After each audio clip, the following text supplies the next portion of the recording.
So what do you mean by a physical quantity? So basically, a physical quantity means something which you can measure is simply called as a physical quantity.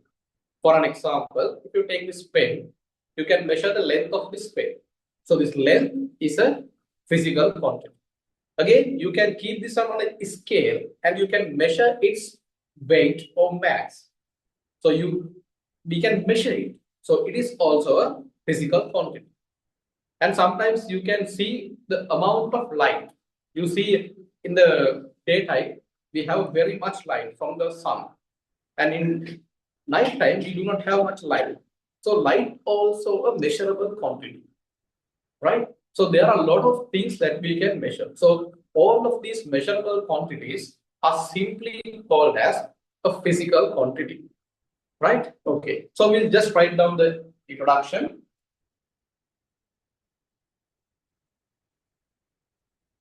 Yes, so we have a question. Yes, we provide tutorials. I will provide it. So the Nexus program team is working on that one. So for the first few days, you have to take the notes so that we will receive the tutorials on time. So up until that, please take down the notes, right? Okay. So first thing you have to write down. First, we will write down the main topic as physical quantities, and we will just write a small introduction to that. All measurable quantities, please take note. All measurable quantities are called physical quantities. All measurable quantities are called physical quantities. For an example, under that one, we can write down examples. Length is a measurable quantity. Volume is a measurable quantity. Pressure is a measurable quantity. Right? Speed is a measurable quantity. Like that way, you can write down very high number of physical quantities. For now, we will just write down these as examples. Right. So when we come to these physical quantities, so as I mentioned, so there are a lot of number of physical quantities. So when we are going to describe something, it is very difficult when we have very much high number of physical quantities. Let me tell you an example. Now in numbers, how many numbers are there? So we have 0, 1, 2, 3, 4, 5, 6, 7, 8, and 9. No? So these are the numbers that we have. So these are actually 10 digits, no? Only including 0, we have 10 digits. By using these 10 digits, you can construct any number, right? You can construct any number that you like by using these 10 digits, right? So that means these digits are the basic quantities of numbers. That means without these digits, you cannot form any number. And you cannot form any of these numbers from any other number. For an example, by using number 2, you cannot create number 4. 2 is a basic one. I am not talking about multiplication or addition. Just imagine. So you cannot construct number 2 by using number 4. You cannot construct 3 by using number 5. Right? Only by using that. You can do subtraction, addition, multiplication. You can do all. But you cannot construct 4 by using 2. Right? So the reason is these digits are basic digits. That is the case. So in physical quantities also, scientists for simplicity have introduced 7 physical quantities. So from these 7 physical quantities, you can derive all the other physical quantities. So that is the beauty. So you have 7 basic quantities.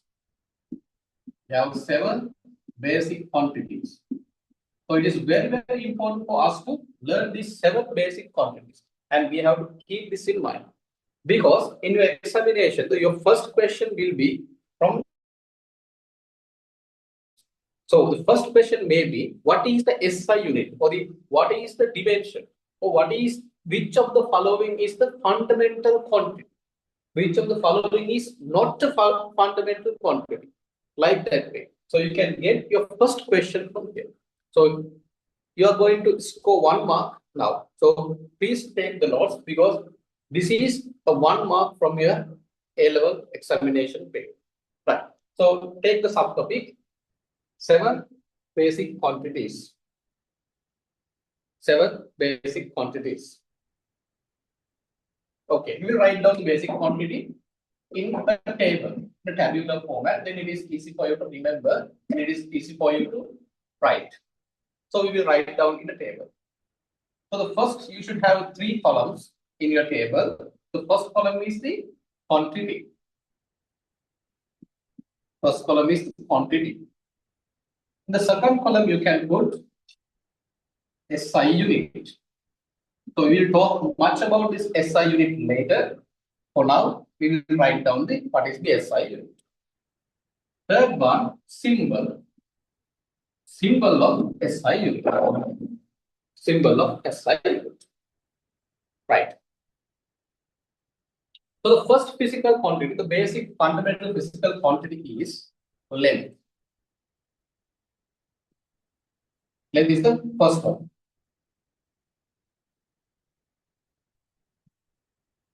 So the SI unit of length is meters. SI unit of length is meters. When you need to measure any length, so what we have to use is, the unit that we have to use is meters. We also discuss much about units in the upcoming lesson, but for now, you have to keep this one in mind. So we have 7 basic quantities as well as 7 basic units. So the basic units are these. For length, you can use meters. So the symbol of meters is, you already know this one actually, symbol A. This is the basic unit. And the second one is mass.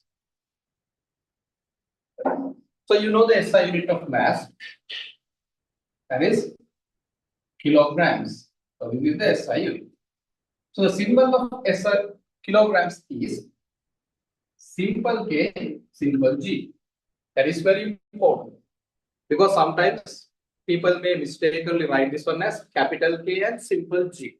That is completely wrong, right? You have to write simple K, simple G. In A levels, how do you write the unit matters? Okay, if you write the unit in a wrong way, sometimes half the marks will be lost. So please make sure that you write down correctly. It should be simple K and simple G. Third one is time. So time we can measure by using seconds. You know that time can be measured by minutes and hours and days, weeks, months. You can measure time like that. But scientists have agreed that we will use seconds as our fundamental or the basic unit. So the symbol of seconds is simple S. Do not get this one as capital S. This is simple S. Okay, it is very important that you write down the correct symbol. So the fourth basic or the fundamental quantity is current, electric current, right? So you can write down electric current. I will write E current, that is electric current. So electric current is measured in amperes. Amperes. So the unit of amperes, the symbol of amperes is capital A. Right, so actually Ampere is a scientist, and as a tribute to the scientist, they have used this one, and the symbol is capital A. So if you see somewhere in physics or anywhere, if you see capital A as a unit, then you must remember that it is giving a electric current, right? So you should be able to remember these things, vice versa. If I say mass, you should remember the unit as kilograms. If someone says something is measured from amperes, then you must know that you are measuring an electric current. So the vice versa is important. So we have write down 4. Fifth one is, we call it absolute temperature. Absolute temperature.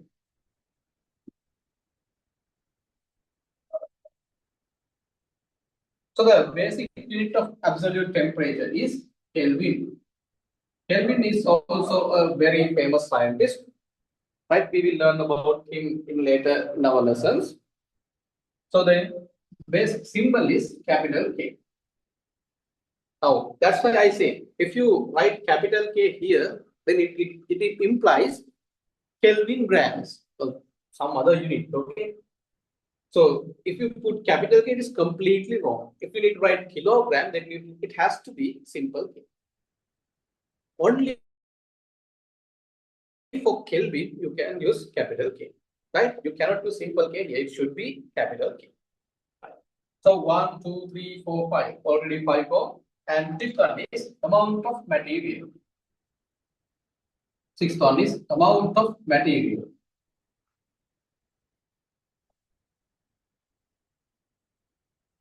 So the amount of material is measured by using the unit called moles. In chemistry, you will learn, or you have already learned in your O levels also. Usually we use moles to measure the amount of materials. So the basic symbol will be MOL. This is the basic symbol. And the eighth one, this is what I mentioned earlier. The light quantity, we call it luminous intensity. Luminous intensity. So this is the amount of light. So actually amount of light is a basic fundamental physical quantity, right? So this luminous intensity is measured by using a unit called candela. We do not use this one much in our A levels, but we have to know this one, candela. So the symbol of this one is simple C, simple D. So it should be simple C, simple D. Don't mix up with capital C, capital C and simple D. This is wrong, okay? This is actually representing a element in periodic table, cadmium.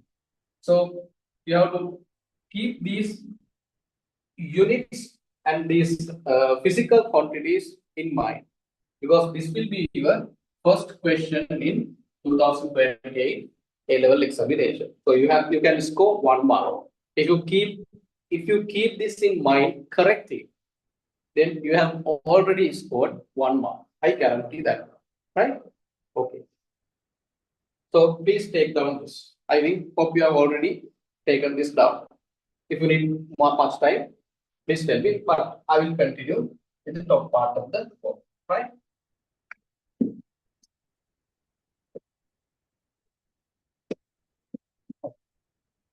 Now you may ask, now we have studied the basic fundamental quantities and they are basic units. So there are some other quantities, other physical quantities. For an example, we do not find something like volume here. No, we do not find volume here. We do not find speed.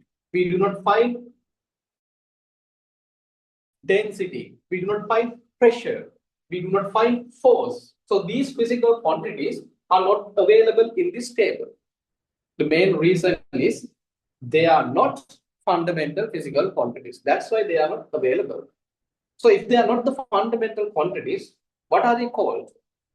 So all that physical quantities have been derived by using these fundamental physical quantities. As I mentioned earlier, 0, 1, 2, 3, 4, 5. These digits can be used to form any number. Like that way, these 7 fundamental quantities you can use to make any physical quantity. So those constructed physical quantities are called derived physical quantities. So now we are going to talk about derived physical quantities. So even more than the basic quantities, we need to know about derived physical quantities. derived physical quantities. Take down the next subtopic, derived physical quantities.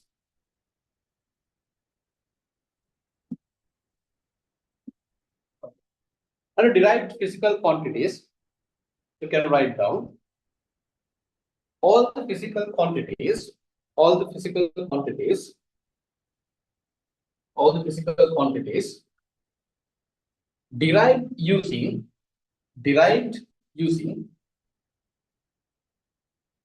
fundamental physical quantities, derived using fundamental physical quantities are called derived physical quantities. All physical quantities derived from fundamental physical quantities are called derived physical quantities. Right. So this is important because in this part of the lesson, we will learn some equations or some definitions of physical quantities. So it is very important that you remember these definitions.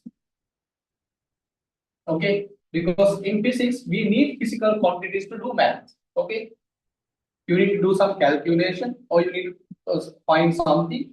Then it is important that you understand what is the physical quantity that you are going to find, or what is the physical quantity that you are going to measure. It is very important to take the meaning of that physical quantity. So we will go one by one. I am not going rush. We will go one by one. So the first physical quantity that I am taking as the derived physical quantity is area. It's a physical quantity, right? So how do we write area? How area is calculated? So basically, area is calculated by multiplying length multiplied by width, right? So this is very simple math, right? It is very simple math. If you need to find the area of some part, what you do is you're multiplying the length by its width. Then you can easily calculate the area. So this area has been constructed. I am explaining the first one. Area has been constructed by using two lengths, right? Length is already a length, yes. Width is also some kind of length. So by using length and by using the multiplication between them, we have constructed another physical quantity. So now area becomes a derived physical quantity. Now we will find the unit of this one. So unit of area, I will take the symbol as capital A for area. So the unit of area you can easily find by using, so length is measured in meters. Now you can remember. And width is also measured in meters, right? So meters multiplied by meters, what you get? Meter square, meters to the power 2. So in any place that you have an area to measure, then your SI unit will be, or the unit of area will be meter square. Right. Second one, I will take volume. So you can take the notes with me. Okay. So while you are listening, and you can write down the note. Okay. So next I go to the volume one. So the volume is how volume is measured. How do you find the volume of something? So we know the simple explanation or the simple definition of volume: length multiplied by width, and it should be multiplied by height. So this is the basic definition of volume: length into width into height. That is called the volume. So what is the unit of volume then? Now you know how to find. Try to find before me, right? So length is already a length and it is measured in meters. Width is again a length, a type of length. So it is also measured in meters. Height is also a length, right? We are measuring the length vertically upwards. That is called height. So it is also a length. So it is also measured by using meters. So meters multiplied by meters, you will get meter to the power 3. We call this cubic meter. We call this square meter. So you just need to learn the term also. This is called square meter. This is called cubic meter. So you find this one as very simple ones, but sometimes during examinations, sometimes they miss the unit of volume, right? So that is why it's very important from the first day you catch up on these things. Then we will go to the other one. So if I say density, this is a physical quantity, density. The definition of density is given as, you need to learn these definitions, okay? Mass divided by volume. So this is the definition of density. So usual symbol of density is rho. This is a Greek letter, okay? This is a Greek letter. This is not P, huh? You can write it like this way, rho. Something like P, but it is not actually P, huh? Right? Rho. This is a symbol.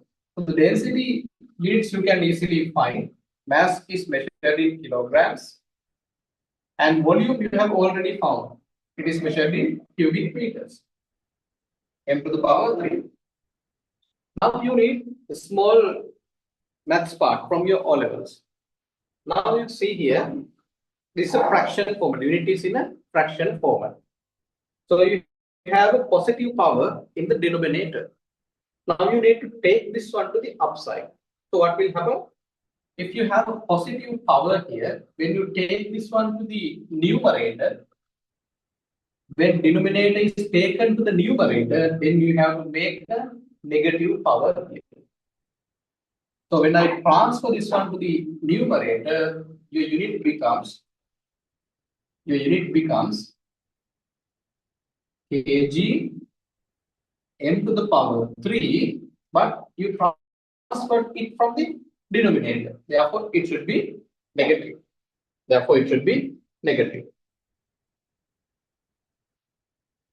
So the unit of density is kilograms.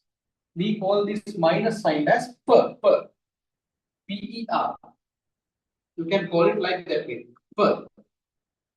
So kilograms per cubic meter. So that's how you pronounce or you tell the unit. Okay, you need to know that one. Kilograms per cubic meter. How many kilograms per cubic meter? So that is how do we say this unit? Kilograms per cubic meter. You have to learn this one also. Now here, that's a specialty. You have two fundamental units, two separate fundamental units.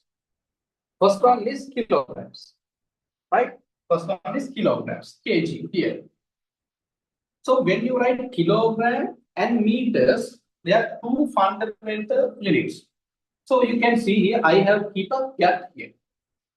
So the standard for writing the units is, if you are writing two different units, then you have to keep a space here, right? That is the standard. Or else you have to put a line and you have to write it as a fraction like this. If you have a minus power, you can write like this. The best practice is, or the best way to write down is, you have to keep a space between these two units. That is the standard way, right? If you write them close to each other without a gap, then it is not the standard way. So in physics, I don't think that they will go that much deep, but they can ask a question, which of the following is the correct unit?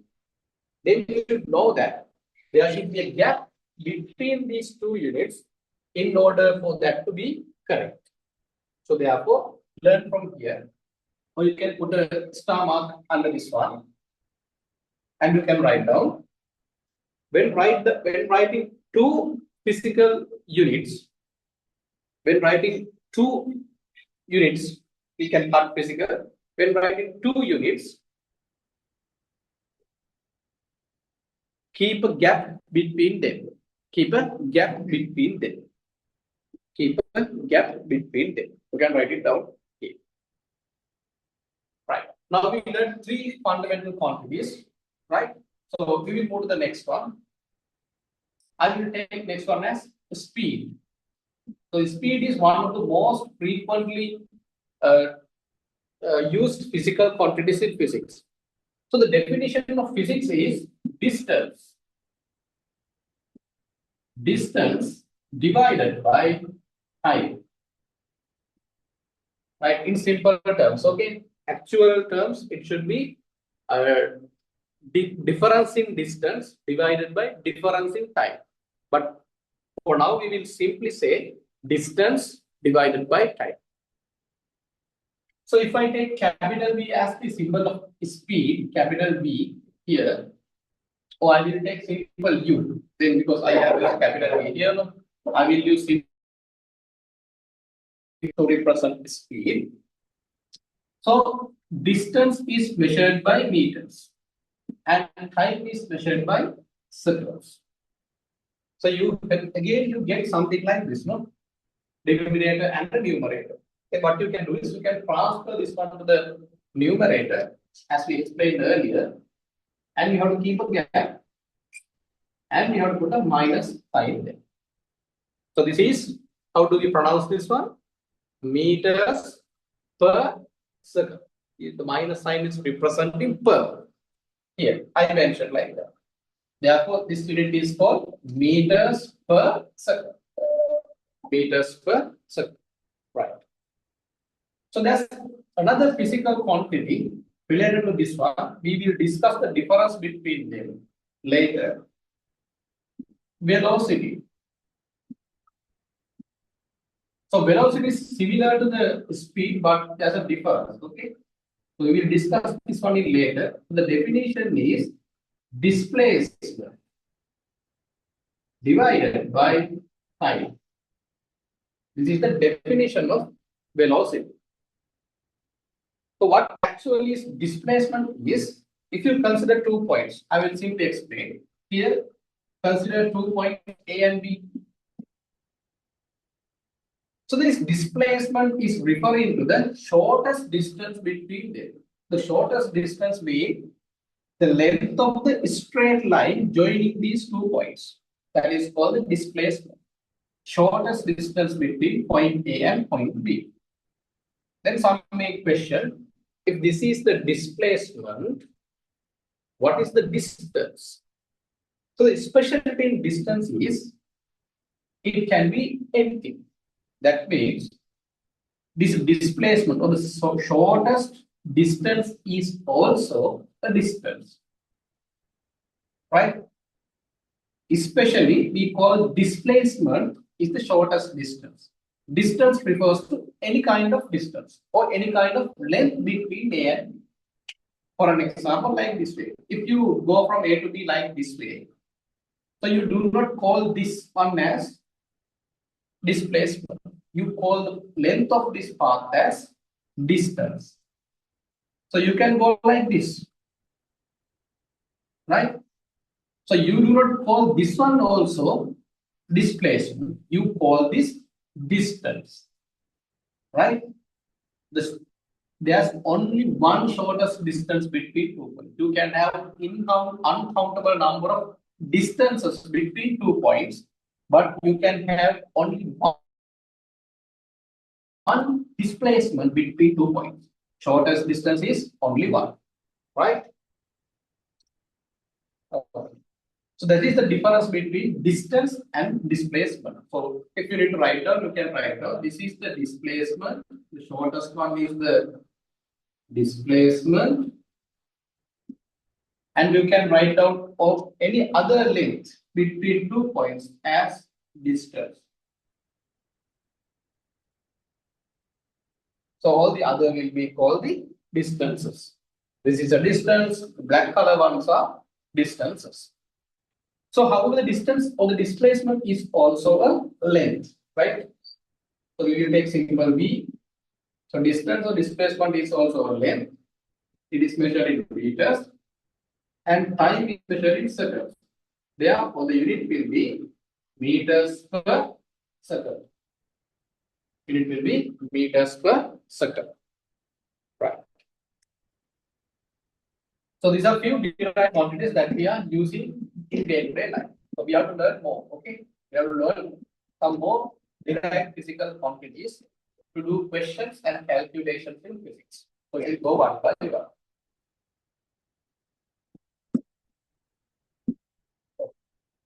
The next derived physical quantity is, I will take momentum. Momentum.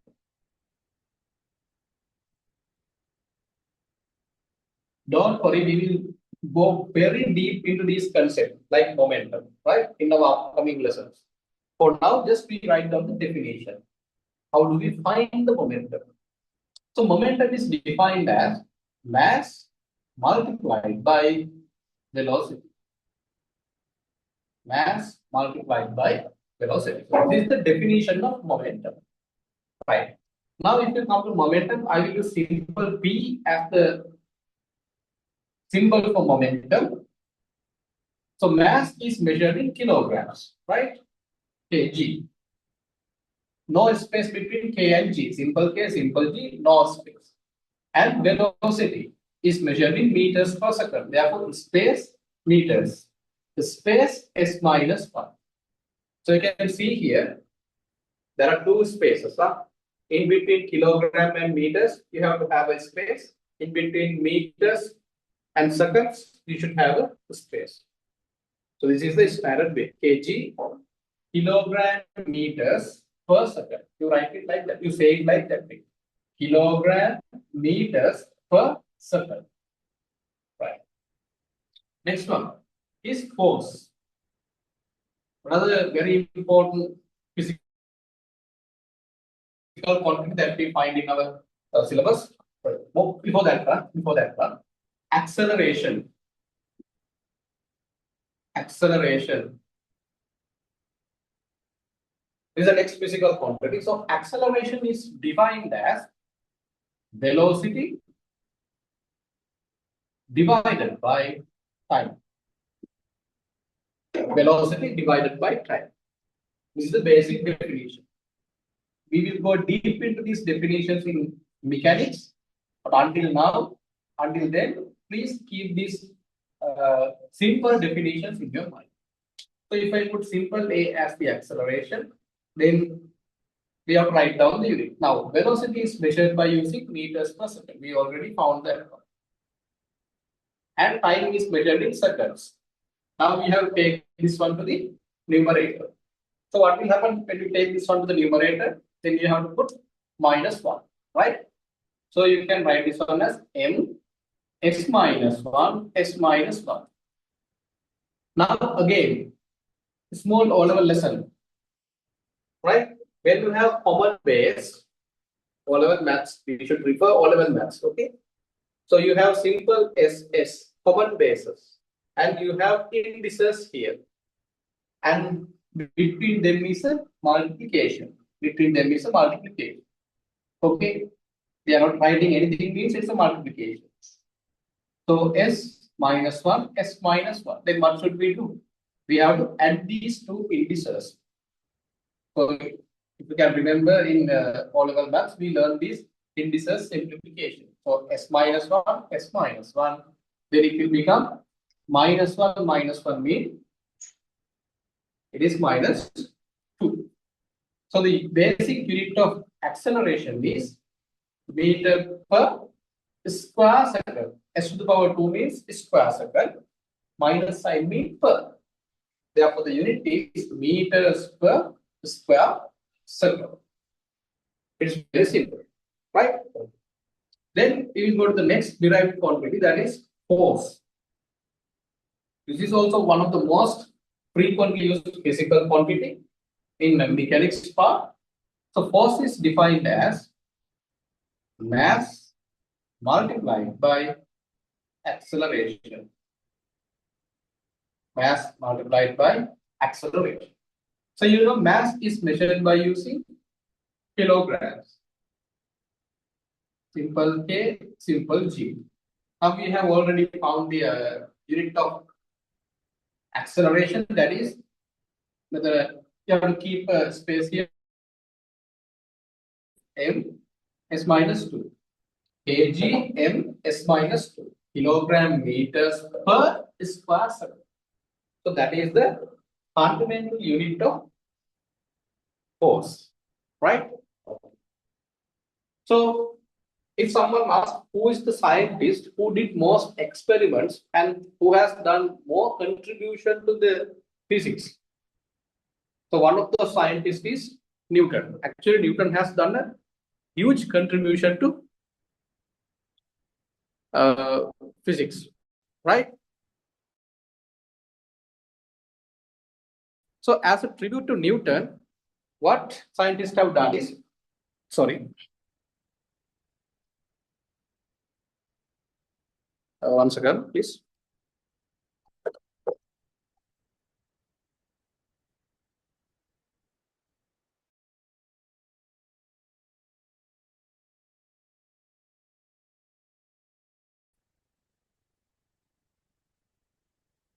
Right, okay. Sorry for that. So Isaac Newton is one of the most greatest scientists or the physicists ever lived. So as a tribute to him, the unit of force has been rewritten as newtons. So kilogram meters per second is also a valid unit of force. But other than that, as a tribute to Newton, so Isaac Newton, scientists have agreed to use Newton, capital N, as the SI unit or the standard unit of force. So this is an alignment between scientists. Okay. So still, if you write for the force kg ms minus 2, that is correct. But the problem is this is not the international standard unit. This is called the basic unit. Because we have derived this unit by using basic or fundamental units. So we call this one as basic unit or fundamental unit. Basic unit or fundamental unit. This Newton, this one we call as our international standard. We call it SI. So some may ask, now it is not ISO, international standard. So the symbol for that one is standard international. That's how that SI has become defined. Standard international, right? Like that way. Rather than saying international standard, it is said as standard international, like that. Okay. So this is very important. Huh?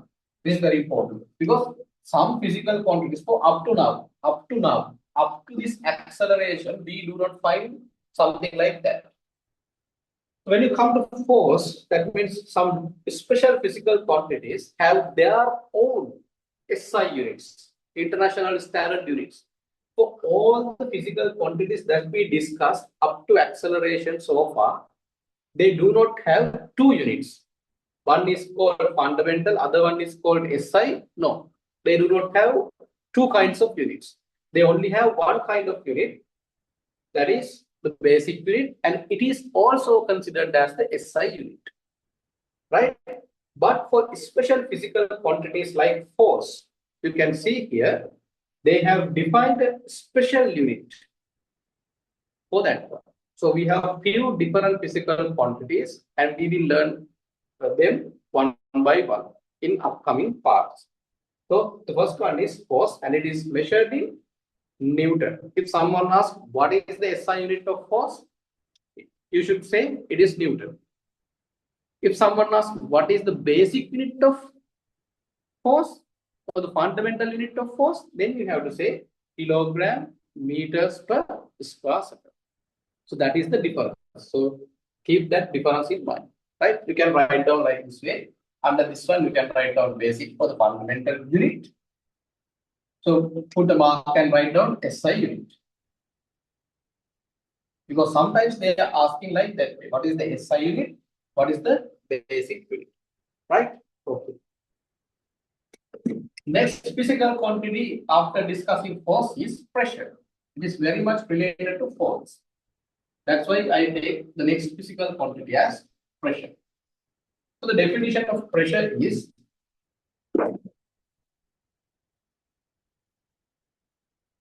so you can define pressure as force divided by area. So this is the definition of pressure. Pressure is defined as force divided by area. Right. So now you know how to measure force. We will use capital P as the symbol. So force is measured. Now you have two units. So we will find both now. We will go for the basic unit as well as we will go for the fundamental unit. So if I go with the fundamental units first, force is measured using kilogram, meters per square second divided by area, meter square. So this is the fundamental unit or the basic unit of pressure, right? So this is not the SI unit, but the fundamental unit. Now you can simplify it like that. So you have meter here and meter square here. You can cancel out 1 meter from here. Then what you get? You have m to the power 1 in the 1 m in denominator. You can take that one to the top side. Then it becomes kg m minus 1 s minus 2. So this is the basic unit of pressure. This is the basic unit of pressure. It is not a very beautiful unit, right?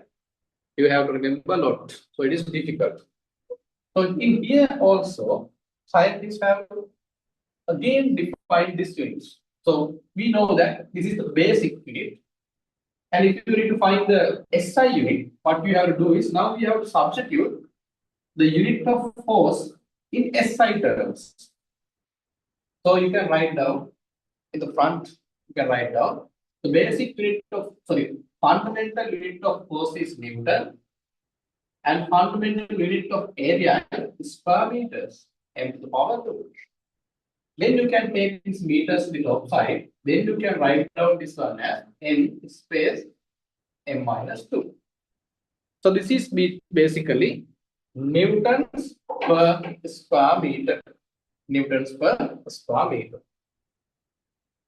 Now, this is a special quantity, right? More special one. Now you have basic physical quantity. That's correct. The basic unit you have. That's okay. Now you have taken the equation, or we have taken another unit by considering SI system, SI unit. Now for pressure, there's a scientist who has done more experiments on pressure. So the name of that scientist is Pascal. So as a tribute to this Pascal scientist, what the scientists have decided is, so we will not use newtons per square meter as the SI unit. We will use Pascal as the SI unit. So the SI unit of pressure will be Pascal, capital P, simple A. So you have another special unit here. Right? So up to now we didn't. So in here also we had a special unit Newton. Here also we are getting a special unit. So that one is Pascal. So if someone asks what is the SI unit of pressure, you should say it is Pascal. If someone asks what is the basic unit of pressure, then you have to go with this one, not with this one, right? You should have to go with this one. But you can measure pressure in kilogram per meter per square second, or you can measure pressure in newtons per square meter, or you can measure pressure in Pascal. So all three units you can use, but you have to remember the SI unit is Pascal. So please take a note of that. So this is considered as the SI unit. We just write down SI. Sorry for that. This will be SI unit. Right. The next physical quantity that we are going to talk is work. So work is a physical quantity. We will learn on this one also in a separate topic. We have to talk about work and power, right? So work is considered as a physical quantity, derived physical quantity, not a basic work, but a derived physical quantity. So how do we define work is? Work is defined as force multiplied by displacement. Force multiplied by displacement. Right? Okay, now you know what is the unit of force. We will say capital W here. So the force is measured by using newtons. Displacement is a length, so it is measured in meters. So Newton meter is the unit of work. But now here also comes that specialty. So scientists have agreed that. So I am not telling, okay, they have agreed already, so you have to follow that because there are some rules. No. So scientists have agreed that we will not use Newton meter.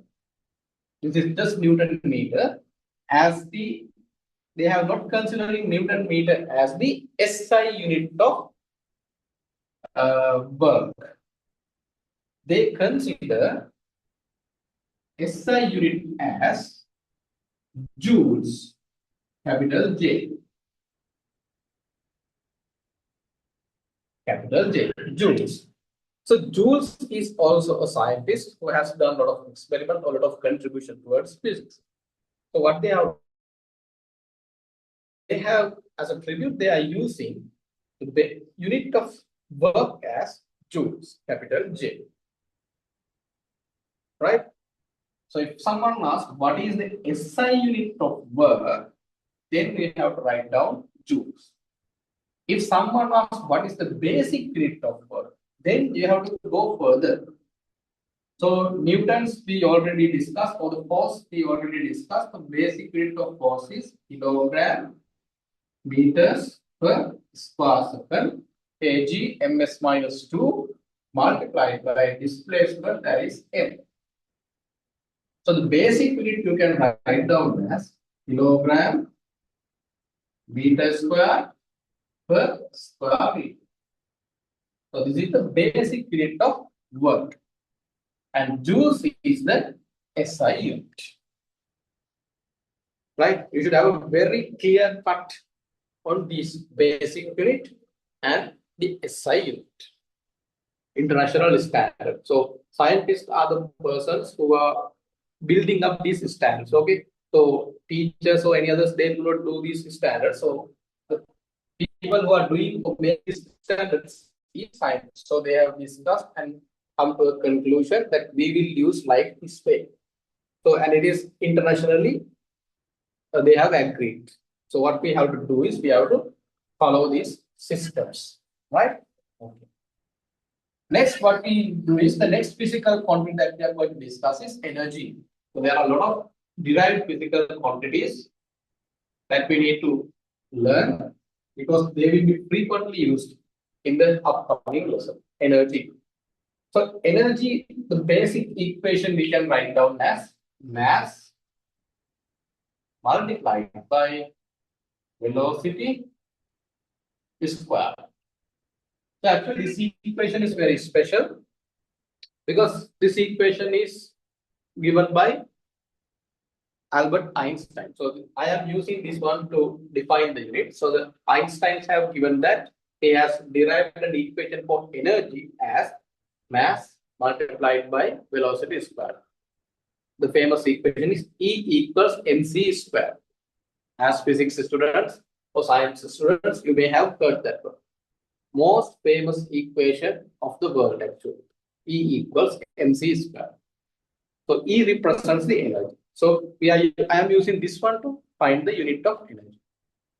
Now, if you go to the basic system, then mass is measured in kilograms. And velocity is measured in meters per second. But you have a square of it. Now here also, you need to have some knowledge on basic simplifications. So the basic simplification here is when you have bracket and total power, right? Then you can separately put the powers. So if I expand this bracket, kilogram is outside the bracket, yes, okay. Then space M. So you have to take the power of this one. When we expand the bracket, we have to take the second power of meters. Then you have S minus 1 power 2. Then it becomes S minus 2. So the fundamental unit of energy will be kilogram meter square per square cell. kg m squared S minus 2. Now you find something interesting here. You can find something very, very interesting here. So that is, if you see here, work for the earlier physical quantity work also shows the same basic unit. kg m squared S minus 2. So the work has the same fundamental unit as energy. So we have actually replaced this kg m squared S minus 2 by using joules, right? Instead of writing this one, we use this joules as the SI unit.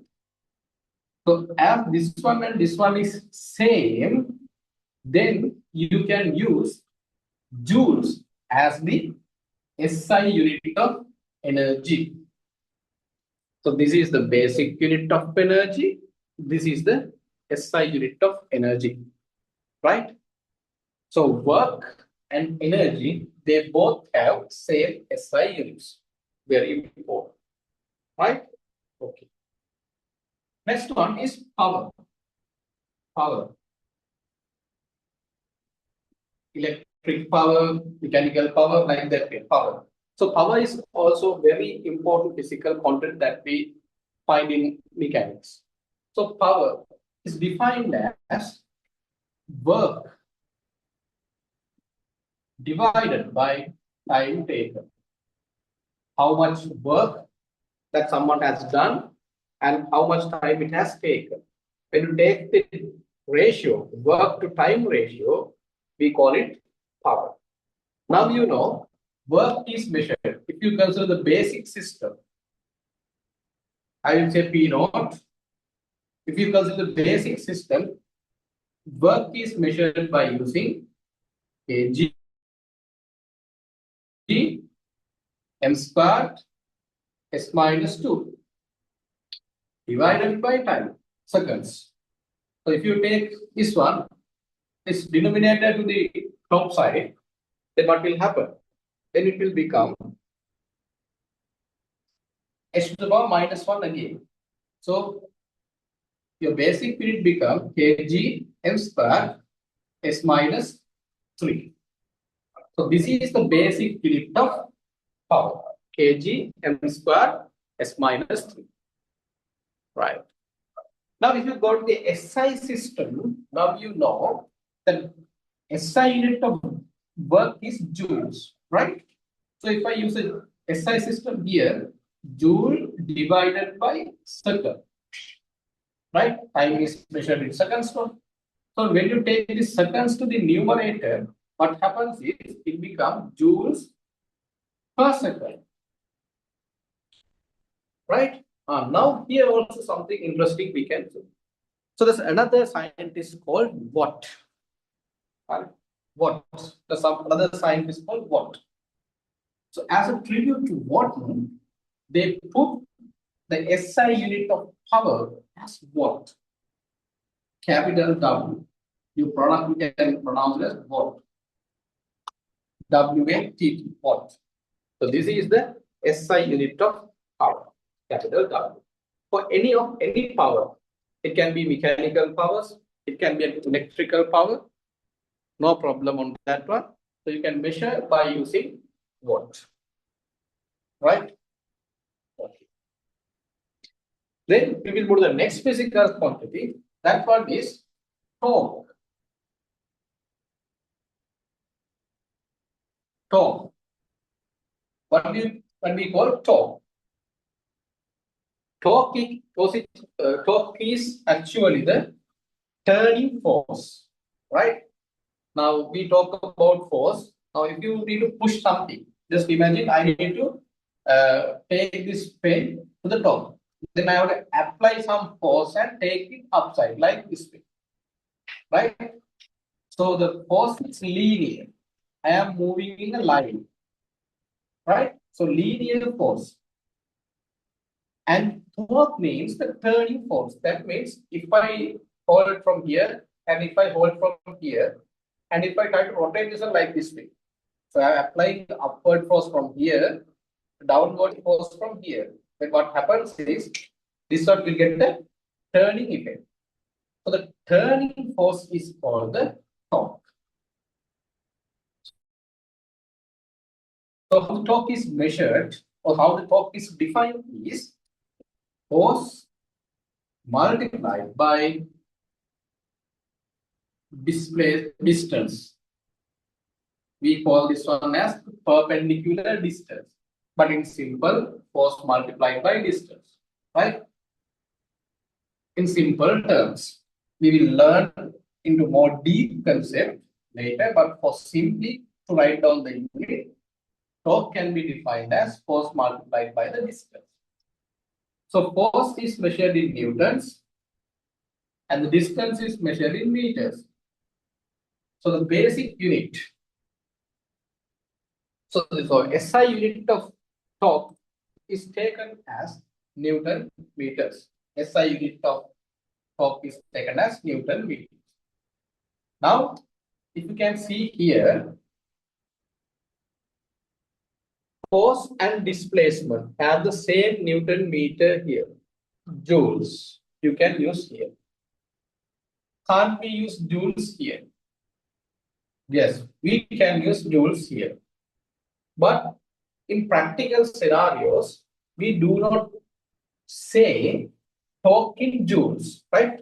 If you see here, Newton meters is equal to joules. So if there's, you can replace Newton meters by using joules. So that's fine. That is okay. Newton meters you can replace by joules. But in practical nature, if you say energy, work, torque, everything in joules, then it is difficult to distinguish between the physical properties, right? So then, therefore, usually when we are writing the torque or when someone is explaining the torque, they do not use the term joule. They use as Newton meters.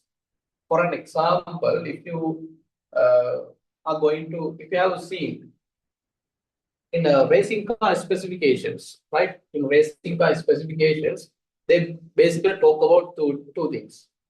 One thing is the engine capacity. They say it is 1.4 liter, 1.2 liter, 2.4 liter, or 4.5 liter. Like that, they talk about the engine capacity. And the other thing that they are talking about is the torque that the car can produce, car's engine can produce, right? So basically, how much acceleration, that gives how much acceleration you can take at once. That is the torque. So if you just see and type down the properties or the specifications of some car, then you can torque of the engine or the acceleration. Torque is the acceleration, how much power that it can give, how much force that it can give to turn the wheels. That is called the torque. So it is not given in joules, it is given in Newton meters. So basically, for practical scenarios, we use torque. To measure torque, we use Newton meters, not joules. But it is perfectly fine, you can replace. But the practice is to use Newton meters. Okay. So these are the most important derived physical quantities that we have to learn. So we have gone through a long list, right? So these definitions you have to keep in mind. Because if someone is asking what is density, then you should be able to quickly route that, quickly say density is mass divided by volume. If someone is asking what is force and what is the equation of force, then you should be able to say force is equal to mass multiplied by acceleration. If someone asks, how do we find the momentum? Then you should be able to say, to find the momentum, we have to take the product of mass and velocity. Like that, you have to keep these equations or the definitions with you, right? Because we will frequently use these. So we sometimes you may no need to learn by heart this one, because when we use this every day, then you will easily catch up on this, right?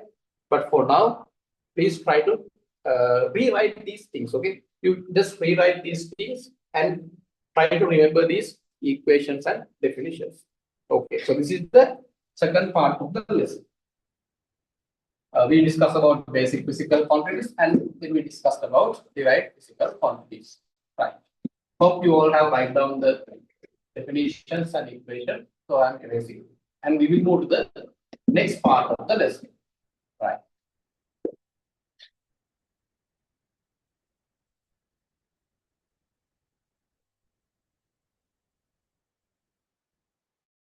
Okay. Now, when you are writing down these physical quantities, including derived physical quantities and fundamental quantities, sometimes you have to use a lot of numbers to write down.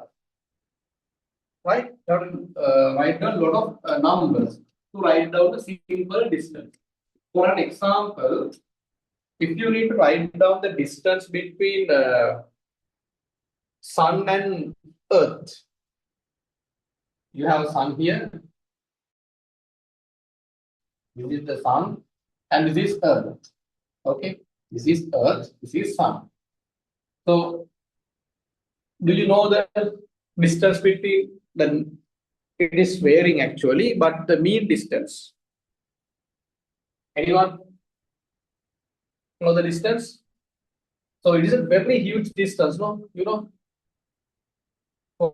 so the approximately this is 150 million kilometers, right?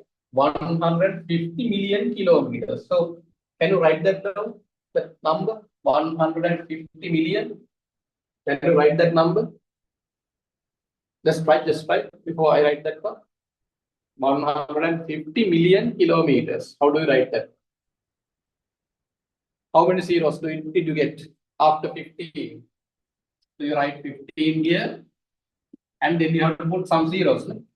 So how many zeros you have to put to make it 150 million? If you put 10, it becomes 150. If you put another zero, it becomes 1500. If you put another zero, you will get 15,000. Then if you put another zero, then you will get 150,000. Right? Okay. Then how much?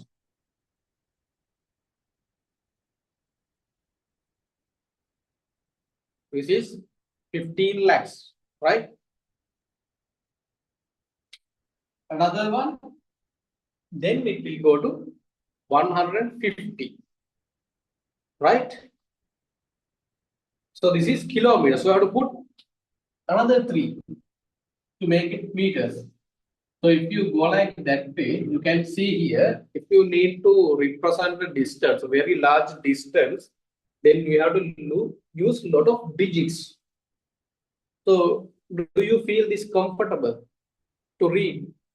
Huh? Is it comfortable you to read this number? So for me, actually, this is a mess, right? So I cannot actually, just looking at this one, I cannot say what is this 150 million, or I cannot tell at once. So when the numbers, so the digits in the number is getting bigger and bigger, it is very difficult for us to say the number, right?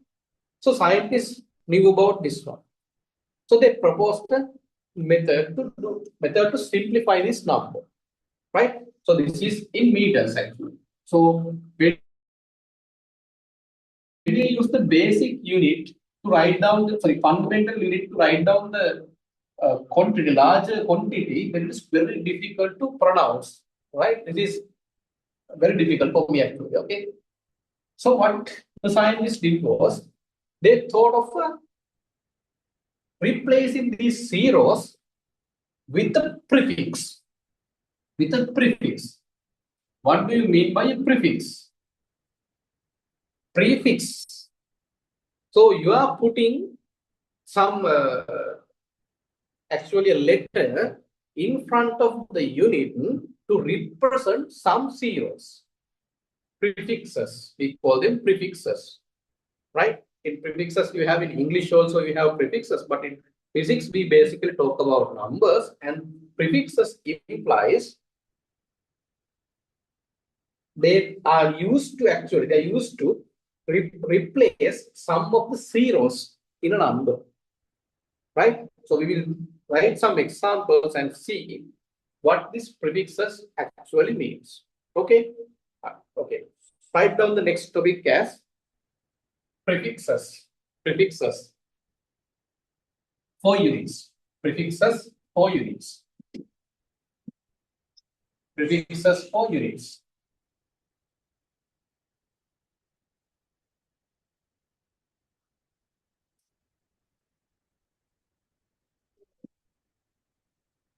Oh. So this is actually not difficult, but there are some things that you need to keep in mind, right? Okay.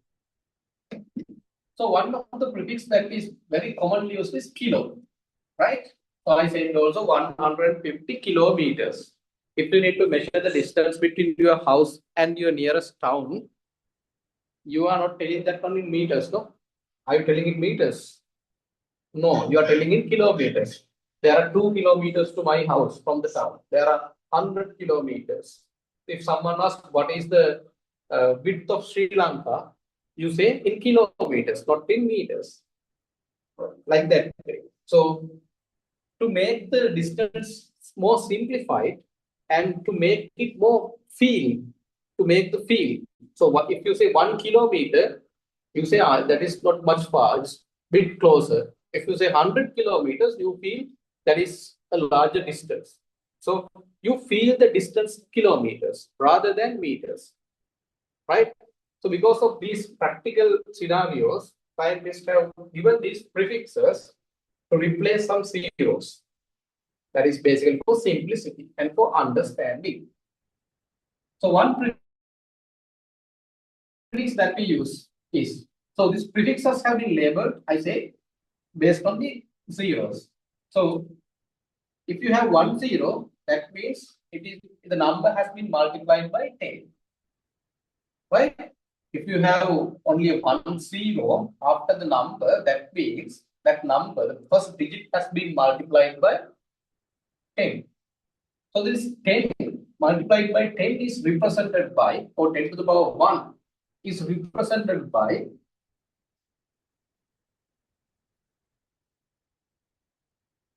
we call it deca. D-A-K-A, deca. 10 to the power 1 is called deca. You may haven't heard this much because we are not actually using this much. We call it deca. So the symbol to represent deca is DA. Right? So for an example, if you need to say 20 meters, okay, if you need to say 20 meters, you can say 2 DAM, decameters. So it is not actually very much pleasant word, right? So mostly it is not being used by people. So people prefer 20 meters rather than saying 2 dam, right? So therefore, they do not use this one more frequently. What they use is, they use say 20 meters, but you can still say 2 decameters, right? That means 20 meters. Okay. And so the one, this 0 has been replaced by this DA term, right? Okay. Like that way, we have some other, for 10 to the power 2, we have another special prefix. DA meter. So like that way, decameters. 10 to the power 2 we have, 10 to the power 3 we have prefix, 10 to the power 6 we have prefix, like that way. Up to 10 to the power 18 we have prefixes. So what I need to do is, so you write down the prefixes for units, then you draw a table with 3 columns. So top of you, the first column of the table is, we will say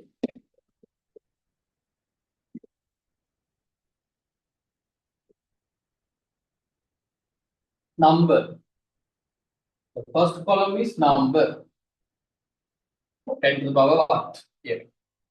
Second one is prefix. Second column is prefix. Third column is symbol of the prefix, right? Symbol. Oh, sorry, you cannot see that. No, 1 second. Okay.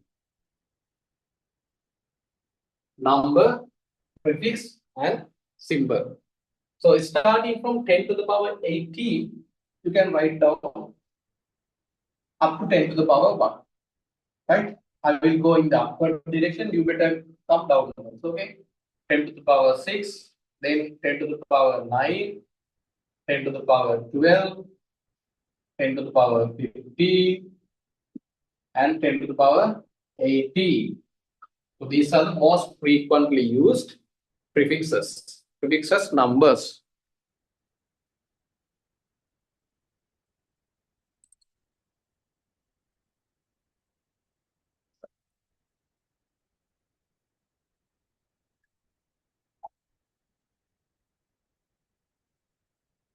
Right. You can complete the table with me.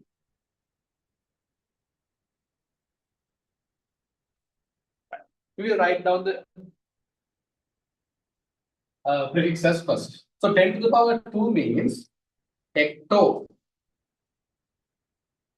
Hecto. This is also not commonly used. Simple H. Hecto. 10 to the power 3 means kilo. K-I-L-O. Kilo. You have heard this one, no? Kilometers, kilograms, like that way. Simple K. The prefix symbol is simple K. 10 to the power 6 means we call it mega. Mega. Usually this mega number is used when we are calculating your remaining data. I have 10 megabytes. I have 100 megabytes. Like that way, you can say in mega. So mega represents, mega is replacing 10 to the power 6 means 6 zeros. If you have 6 zeros after some number, you can replace that one by capital M or mega term. Megameters, megagrams, like that way, megabytes. Okay. Right. Then 10 to the power 9. This is also very famous. Gigabytes. That is the most frequent one. No? Your laptop hard disk capacity, how do you say? 50 GB. That means gigabyte. Or 256 GB. Okay, your RAM 16 GB. Like that way. So capital G is representing 10 to the power 9. 10 to the power 10, 12, tera. This is also very common. What is your laptop hard drive? 1 TB. We say like that way. Capital T, terabyte. Usually teragrams, terameters, it is not much used, but for bytes, we can use terabytes. And 10 to the power 15 is peta. 10 to the power 15 is peta. Symbol is capital P. All the higher versions are going with capital actually, except kilo, right? This is peta. This is also petabyte. So usually it is said that the capacity of human brain is 2 petabytes. Okay, so if you can see here, 1000 terabytes is called 10 to the power 12. If this one is multiplied by 1000, then you can get 10 to the power 15. That means 1000 terabytes equal to 1 petabyte. So it is said that the brain capacity is 2 petabyte. Just imagine how much. 2000 terabytes. Okay, it is equal to, if you have 1 TB computer, right? Your brain capacity is equal to 2000 of these laptops. Okay, that's how your brain capacity is. Very huge capacity, but we are using actually small amount. Right? That is the problem. If you train your brain well, then you can take the full usage of this. Right? And 10 to the power 80, we call it exa. Exa. EXA. The symbol is, you can imagine easily, capital E. Exa. Right. So these are the symbols for the higher cases, or the upper power cases from 10 to the power 1 to 10 to the power 18. So these will be frequently used. Now, in the other case, if someone is asking, what is the thickness of your hair? How do you say the thickness of your hair? Can you measure it using your ruler? No, it is very difficult, right? It's very, very tiny distance. So if you need to measure very tiny distance or very tiny physical quantity, then what is the problem? The problem is then you have to write down your number as 0.00000006 or like that way. So this is same as this 150 million in meters. Right? This is really same like that. Lot of numbers, lot of zeros are there. So it is just a mess to say this number. So what scientists are using is the scientific notation, the power notation. So you can replace all these by zeros after this decimal point by using minus 10 to the power. Right? So all of these are before the decimal point. All these are after the decimal point. So you can write this one easily in scientific notation. I know in all levels you are learning scientific notation. So if someone is not remembering that one, let me remind you. So if you need to turn this one to the scientific notation, what you should do is you just write down the number and then you put 10 to the power minus, because the 6 is located after the decimal point. How many points after? 1, 2, 3, 4, 5, 6, 7, 8. So 6 is the 8th one. So you better write this one as 6 into 10 to the power minus 8. So the meaning of this one is, from here you have to count 1, 2, 3, like that. 6 is the first one. 2, 3, 4, 5, 6, 7, 8. You have to put 8. That means 7 zeros you have to put. This is the first one. 1, 2, 3, 4, 5, 6, 7, 8. Right? Like that. So here you have 10 to the power minus number. Similar like this one, positive numbers. Right? Similar to these positive powers, we can write down negative powers by using prefixes. So if we say what are the prefixes for negative numbers, so we will write down below this one these negative prefixes. So we will start with negative minus 1. Okay, 10 to the power minus 1. This is called deci. DECI, deci. Symbol is simple D. Right? You can write decimeters and decigram like that way. So 10 to the power minus 1 prefix is deci. 10 to the power minus 2 prefix is centi. Symbol is C. Simple C. Centi. Centimeters. The most frequently used one is centimeters. So 10 to the power minus 2 is called the centi. The symbol is simple C. Then 10 to the power minus 3. This one you know. This is milli. Simple name. Millimeters. Milligrams. Like that. Milliseconds.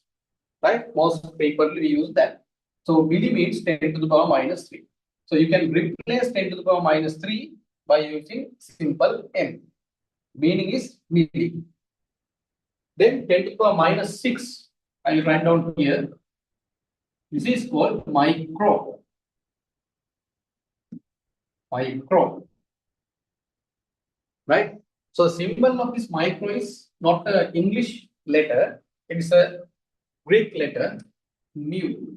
So see how I am writing this one, like this way. It is like M, but we have extended the first arm of M. Mu. We call this mu. We are using this symbol a lot in physics, right? 10 to the power 6 micro. Symbol is mu. 10 to the power minus 9. We call it nano. Simple N.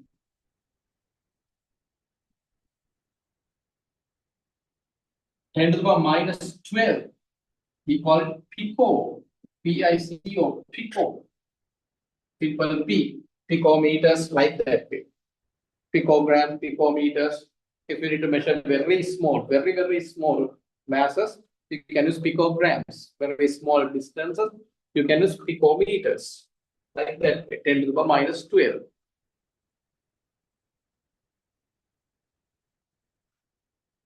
Right? And 10 to the power minus 15 is there. 10 to the power minus 15 is called femto. Symbol is simple F.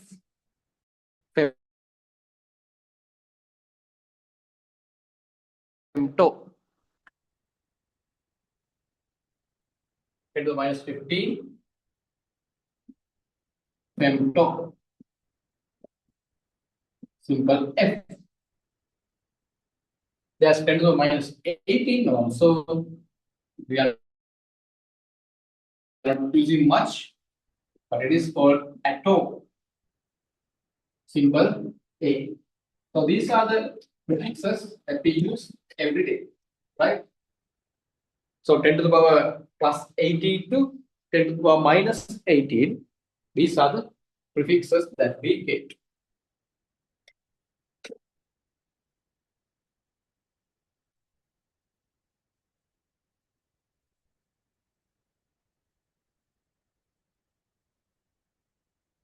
Okay. Complete the table.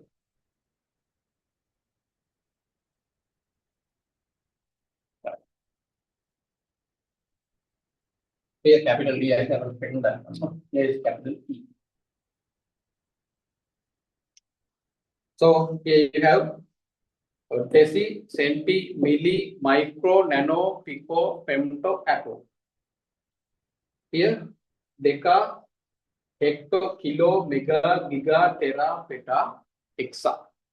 So each of these letters will represent a 10 to the power value, right? So this one will be frequently used based on your magnitude of your physical quantity. We can use this one, right?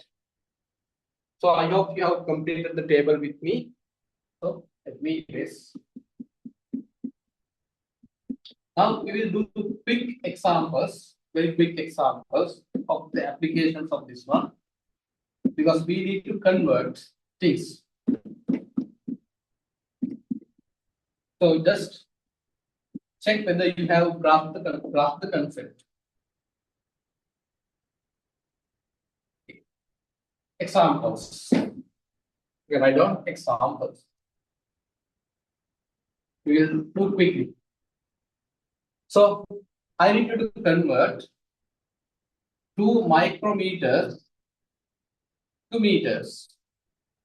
I need you to convert 2 micrometers to meters, right? So this is very simple one. Now, please pay attention, very important, because in examination, micrometer is not considered as a SI unit, okay? Micrometer is not a SI unit. Yes, it is a derivative of meter, but it is not a SI unit. SI unit of length is always meters.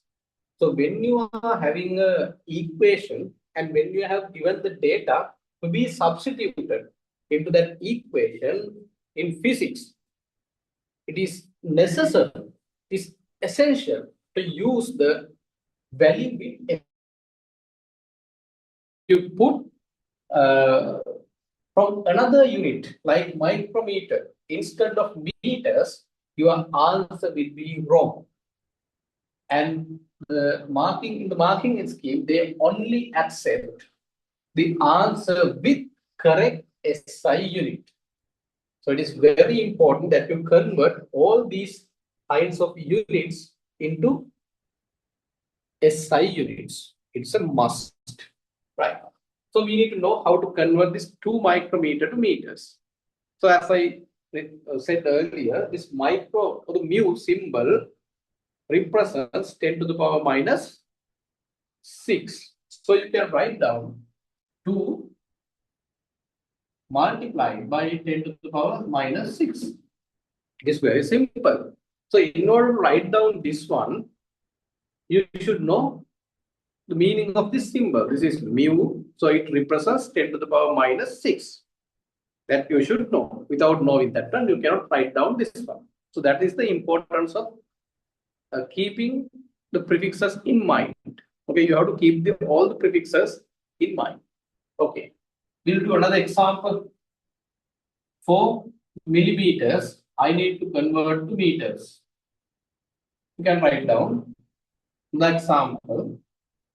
I will write down the examples. You try to do while I am writing the others. Okay, try to complete it.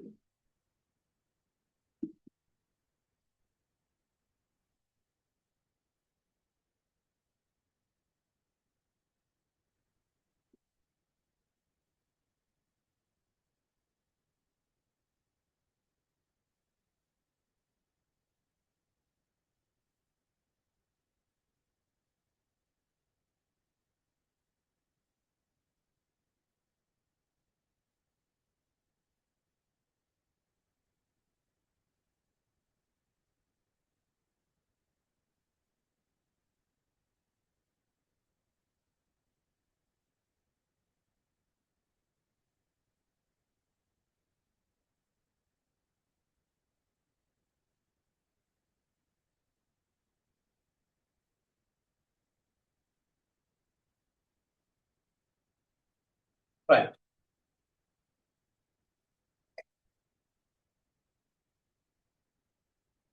Try to do this one quickly. Okay, we'll check the answers. So first one is 4 millimeters.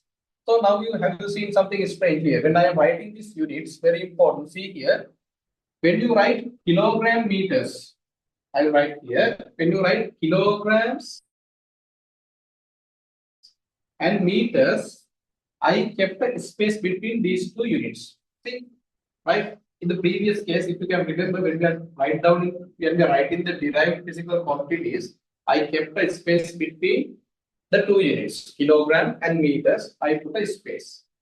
But if you see here, I haven't put any space between prefix and the unit. So the standard is you do not have to keep any space between prefix and the unit. That is why if you write like this way, if you have Kelvin and if you have meters, if you write down separately, that is fine. Someone can understand this is Kelvin and this is meters. But if you write this one, capital K, capital N, close to each other, someone will mistake this one as kilometers. right? Basically, when you are writing kilometers, K must be simple. But when you just look at this one, someone will think that is kilometers, right? So, but if you have kept the space between two units, then one can understand, one who know physics, so we can understand kilo. So this is not kilo, this should be Kelvin because it is capital K and we have a space. So Kelvin meters.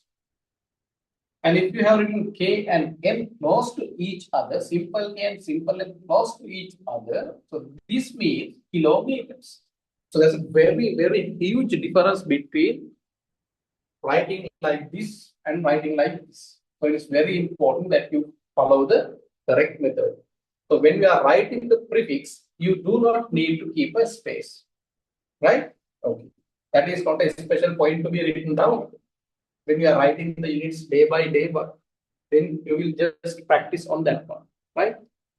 So here, when you need to convert this milli into meters, then you can replace like this way.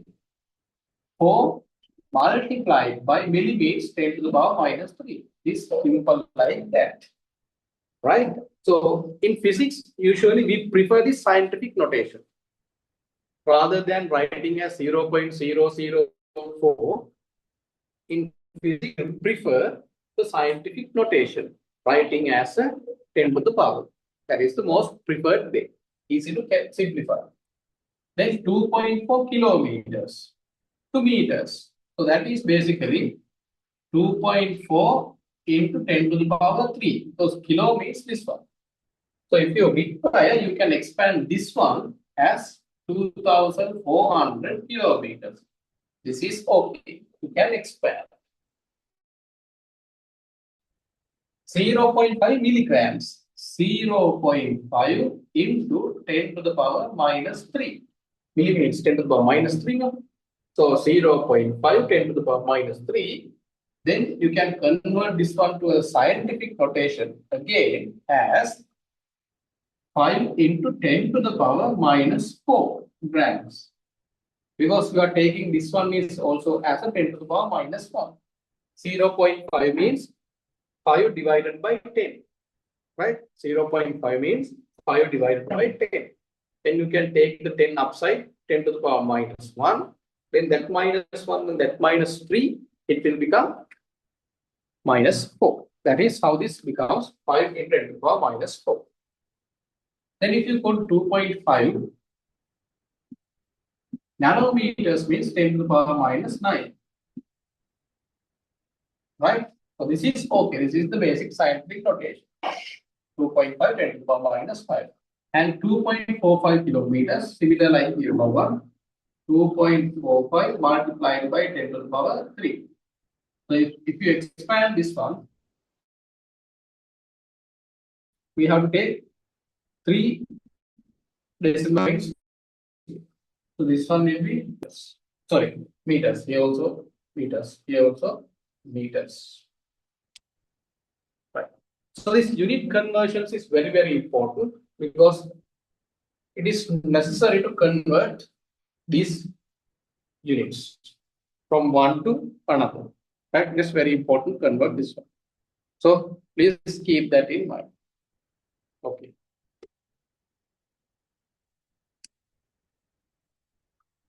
So I hope all these parts you understood properly. Right? Okay. If you have any questions, please drop to the chat or you can ask me directly.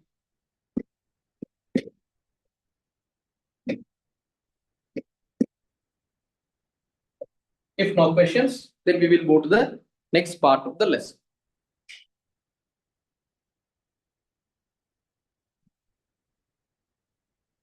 So that one, next one is we have some units to measure this physical. We started with physical quantities. Then with the physical quantities, we discuss about units, right? Then with the units, we discuss about fundamental, basic, as well as SI units. We discussed on that one. And more than these fundamental units, there are few units which we introduce as, we call it as supplementary SI units. There are not much. Okay, one important supplementary unit is there, right? Okay, so just write it down. Supplementary SI units. Supplementary SI units.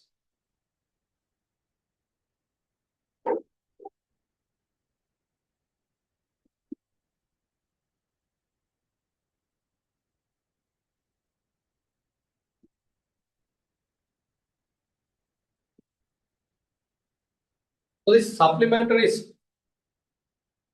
SI unit represent two special units which we do not find in our basic system. Okay, these two supplementary units we cannot find in basic system, but we have to use this frequently, right? So the first supplementary unit is plane angle. Plane angle. Angle to measuring angle. Plane angle.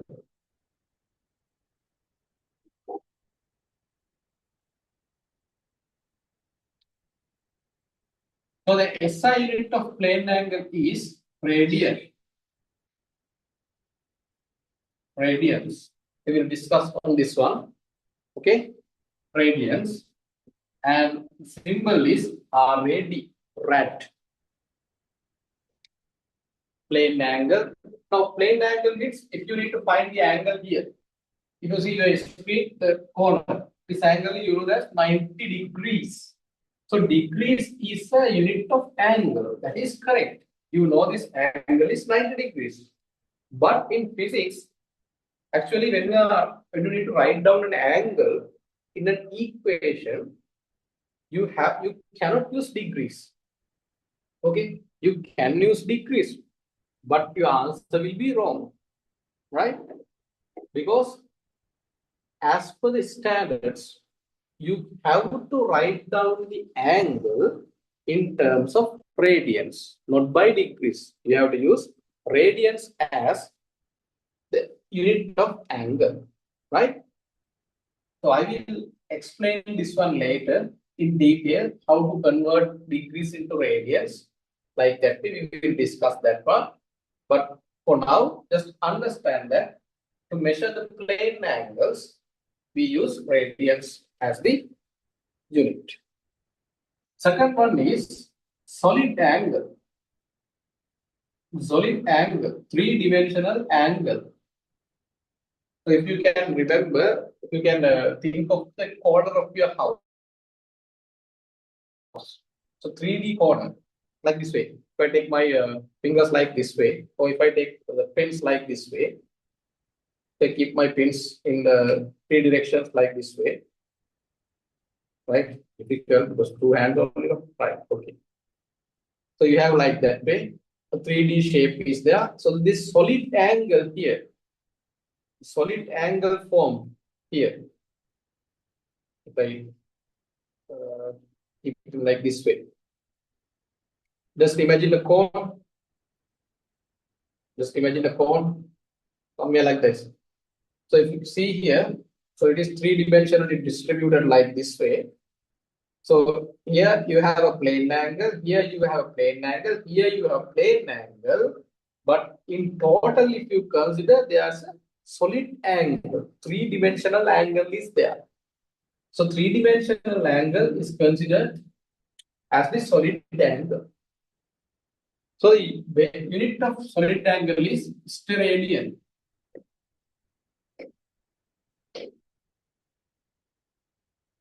STRADI, steradian.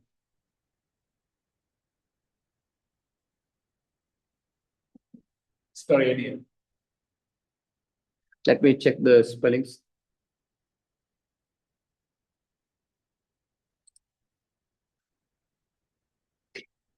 STERADIAN is steradian.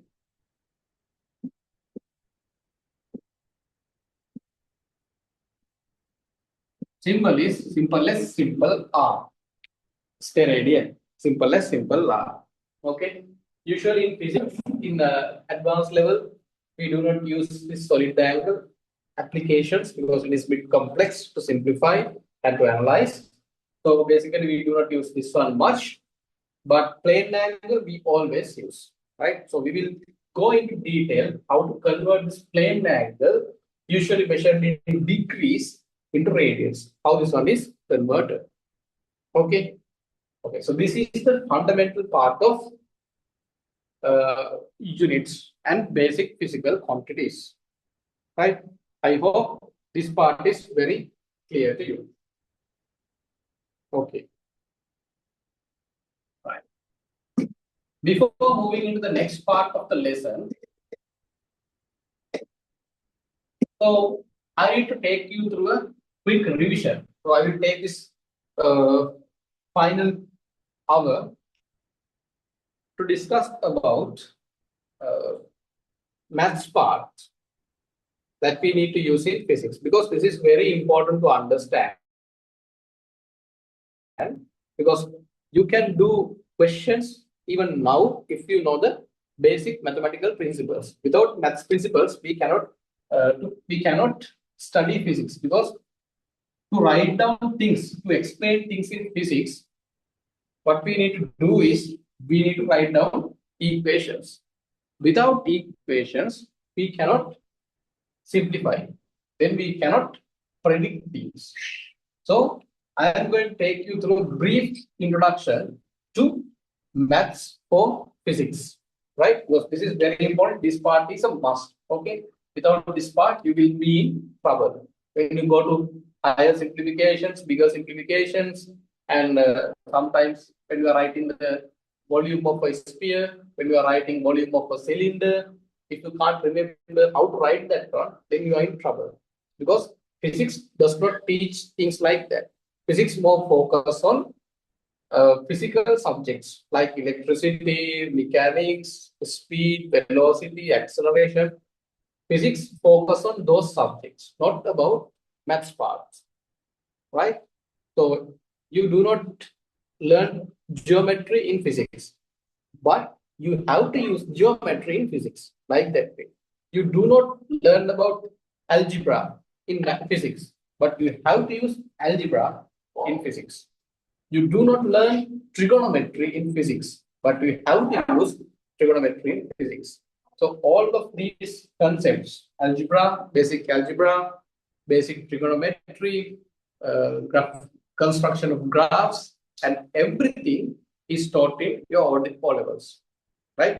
So I'm taking this hour to take you quickly through the important mathematical principles that you need to keep in mind when we are learning physics for next 1 year, right? It is very important. So you can write down the topic as maths for physics. Maths for physics. A quick refresh of all level maths that we have learned. Okay.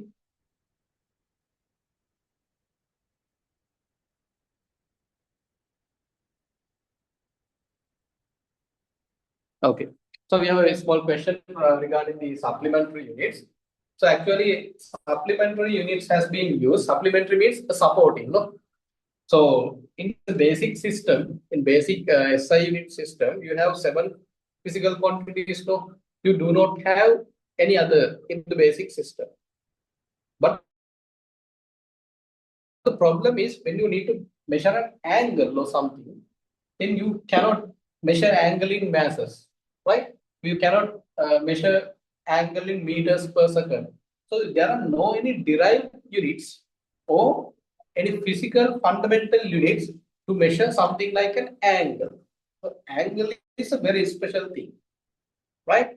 So to support the system, to support the standard system, so to measure do measurements in angles, they use supplementary units. So it is not a very big deal, supplementary units. So you have to keep in mind that angles are very special. So to measure the angles, we do not have any unit in our fundamental system. Therefore, scientists have derived two supplementary SI units. as radians and steradians. Radians is basically the plane angle, like a two-dimensional angle, like this way. So this one is called a plane angle. So 3D angles means a three-dimensional angle, like the angle in a cone. So if I draw a three-dimensional cone here, the angle here is three-dimensional, right? You can feel it. If you are if you have experience of eating the ice cream cone, so here you have a 3D angle, right? You have conical shape, you have a 3D angle. So to measure this 3D angle, you have the unit called steradian. That is basically the supplementary units. Not a very much big of a deal. Just remember, plane angle is measured in radians and solid angle is measured in steradians. The symbol is important. RAD and SR, right?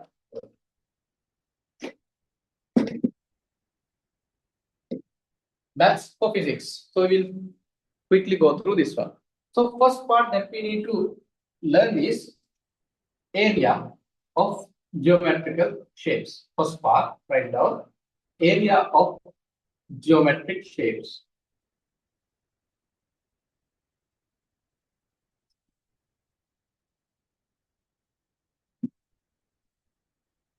Area of geometric shapes. Okay. We will quickly write down these things. Okay. We'll quickly go through this one. So first thing is how to write down the area of this circle. This is a circle. Second one, a triangle. So try to write down yourself. Okay. So A, how do we write? Here, the perpendicular height is simple A, and I will say the base is simple B. Then how do we write the area of this triangle? We can write down in the bottom. And you have a trapezium, one of the most frequently found shapes in physics. Right? Trapezium, very common one, frequently used. Length of this side is A, length of this side is B, and the perpendicular height is simple H. How do we write the area of this one? Okay, quickly write down the formulas. Next one is parallelogram. Parallelogram. This side is simple A, this side is simple B, and the perpendicular height, if anyone require, it is simple H. So quickly write down these things. These are very simple. Right? These are very, very simple. You should be able to write down quickly.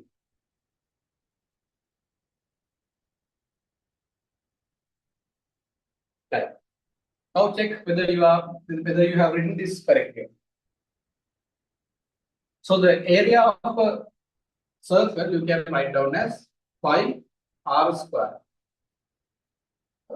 Area of a triangle you can write down as half into base into perpendicular height. If you don't remember these things, you are in trouble. So learn today. And this is trapezium. How do we write the area of trapezium? Half into A plus B. You take the summation of parallel sides. These are the two parallel sides. You take the summation of these two parallel sides and divide this one by 2. Then multiplied by the perpendicular height. Now, then if you come to the parallelogram, this side length is A, this side length is B, and the perpendicular height is H. Then your area will be A into H, right? A into H. This H, not B, not A into B. It should be A into H. Important. Sometimes if you mistakenly used as AB, then it is completely wrong. Your answer will be completely wrong.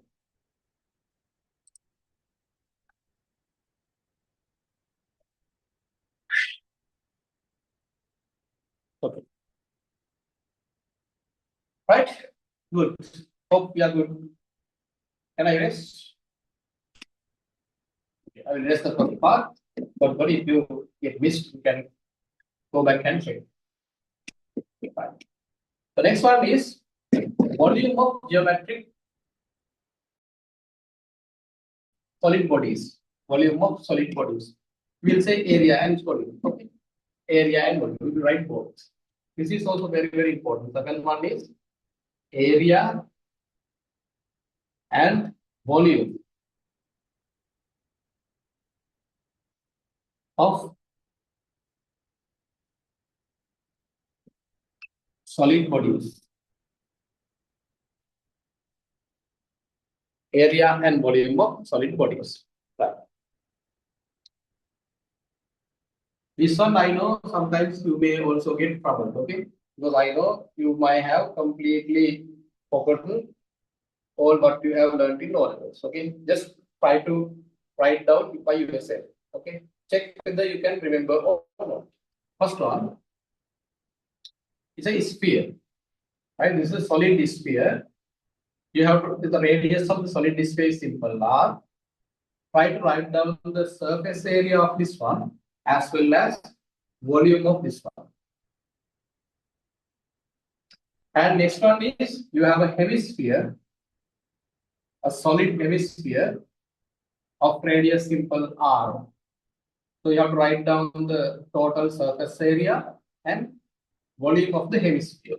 These are most frequently used shapes in physics. Okay. Next one is a cylinder, a solid cylinder.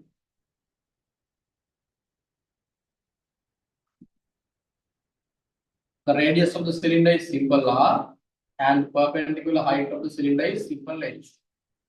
We have to write down the total surface area and volume of the cylinder. Next one is a solid cone. This is a solid cone. Radius r and the perpendicular height is simple h and the slant height is simple l. The slant height is simple l. So you have to write down the total surface area and volume of this one. These are the four very commonly found solid bodies in physics.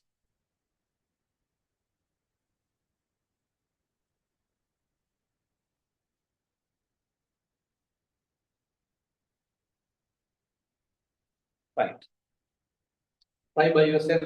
Very important. No? If you can write them correctly, very good. But if you cannot write them correctly, then you have to learn today. Okay. Now don't wait until the last moment. Try to learn at this moment and don't forget until you face your examination. So the students who are facing the maths, they have to use this more frequently than biology students. Biology students have definitely used them in physics, but for maths students, they will frequently come across these solid objects because they have a lesson called center of gravity. Then they have to use this volume concept, area concept everywhere, right? So we will quickly write down the equation. So surface area of a sphere, if you have written this one correctly, very good. Huh? Surface area is 4 pi r square. Surface area of a sphere is 4 pi r square. Volume of a sphere is 4 over 3 pi r to the power 3. 4 over 3 pi r cube. This is the volume of a sphere. Now, if you come to the hemisphere, now don't get misleaded, okay? So it is not exactly half of this one because the hemisphere has two kinds of surfaces. One is curved surface. You can see this one is the curved surface. And you have a flat surface also. This is a solid hemisphere. So a solid hemisphere has a flat surface also. So the flat surface is a circle. So you have two surfaces. The curved surface is exactly half of this one, 2 pi r square. And you have the bottom one, circle, that is pi r square. Therefore, the total surface area is 3 pi r square. It is not half, okay? Not 2 pi r square. It is 3 pi r square because the bottom also there's a surface. So most of the students, when they are doing the calculation for this kind of solid bodies, they forgot this bottom part. Okay, usually this is happening because in your A-level examination in MCQs we have 5 answers. No, definitely they will give answer without this bottom surface. Definitely they are giving that one. Okay, so when you substitute and take the answer without this bottom surface, then you have the answer. Then you are also happy. You take the mark to mark the answer as this is the answer, and finally when the results come, your result is low. What is the reason? The reason is not that you do not know physics. You know physics well. You have applied the correct equation. But the problem is you do not know how to write the surface area of a hemisphere. So that is the problem. Okay, because I also have faced this question, faced this problem when I am writing for A levels, and a lot of my students has also faced this one. Okay, so but when they learn this, when they keep this in mind, then they know that you have to consider physically. You have to consider, you have to think physically. Because when you blindly think, it is just half of this one. But if you think deeply and physically, then you will get to know that there's a bottom surface also. This is a common mistake, huh? Right. So the volume, it doesn't matter about flat surface. It is basically half of this one. That is 2/3 pi r cube for the volume. And when you come to the area of a cylinder, here also you see one curved surface as well as two flat surfaces top and bottom. So the area of two flat surfaces you can write down as pi r square is one side, the other side is, then with the other side that becomes twice 2 pi r square plus the curved surface area is 2 pi r h. 2 pi r h. If you can remember in all levels, you make this, you cut this one and you roll this like this way. Then you can have a rectangle shape of length 2 pi r. Right? Then 2 pi r h is the area, total area of the solid cylinder. So volume is simple.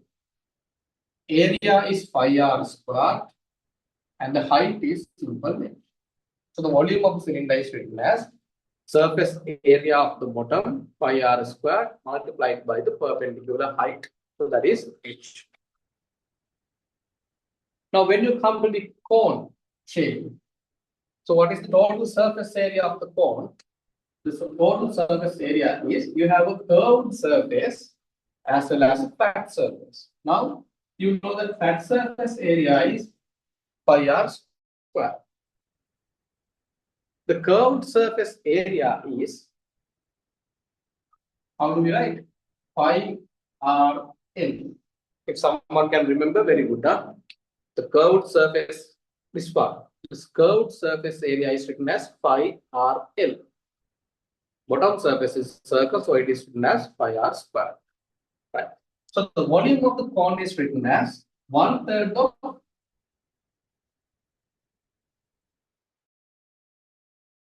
volume of a cylinder. 1/3 pi simple r square h.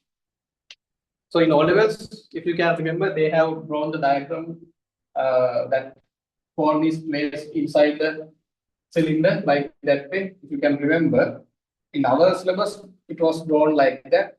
I have no idea about how this has been taught to you. Sometimes this equation may have been given to you in your examination. I think that way. Okay, so volume of a hemisphere, volume of a sphere, surface area of a sphere, that may have been given to you in your O-level examination. But please take a note that in advanced level examinations, you will not get equations for surface area and volume of solid bodies. You don't get. If you do not remember this equation, then you have to stop the question there, because without knowing this one, you cannot simplify further, right? In A levels, they do not give the equations. You have to keep in mind. So very, very important, right? Okay. This is the second part, area and volume of solid bodies. Then move to the third part.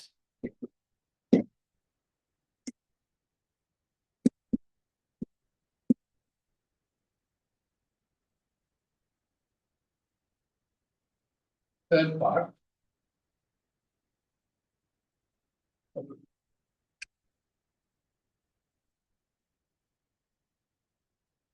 This is basic algebra.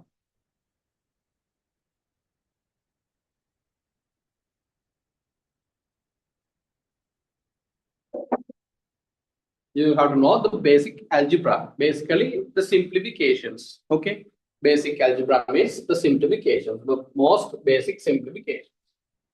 So if you start from here, basic simplifications that you need is you should be able to expand this one. So because we are getting these kinds of expressions in physics, okay, I'm not saying that it will come always, but sometimes they can get this kind of expressions to be expanded. So you must be able to expand this one quickly. So if you can expand this one quickly, then you can do the question quickly. If you cannot expand this one quickly, then you cannot do the question, right? Quickly. Then your time will be wasted. Then you will have no enough time to do the other questions. So each and everything that we write in this part is very, very important. Please, is very important. So how do we expand this x plus a square? So you can expand this one as x to the power 2 plus 2ax plus a square. You can see the pattern, right? In all levels, you learn the pattern. The simple pattern is you take x square, first term is square, then second term is square. If this one is plus, you have to put plus here.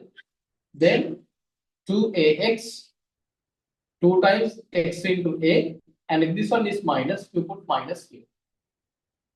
Right? So if I write down that one separately, x minus expression, you can compare. X minus a square means x square minus 2ax plus a square. So this is the expansion. Right? And you should be able to expand the cubic expansion, at least the positive one. So the expansion will be x cube plus a cube plus 3ax plus 3ax. Right? So the first term is x, second term is x square a.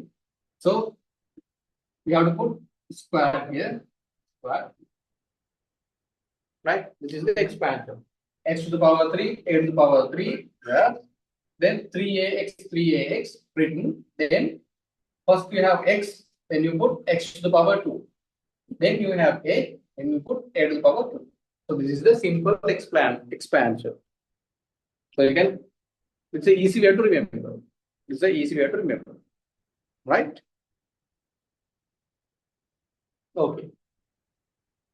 And you should be able to expand this one or factorize this one.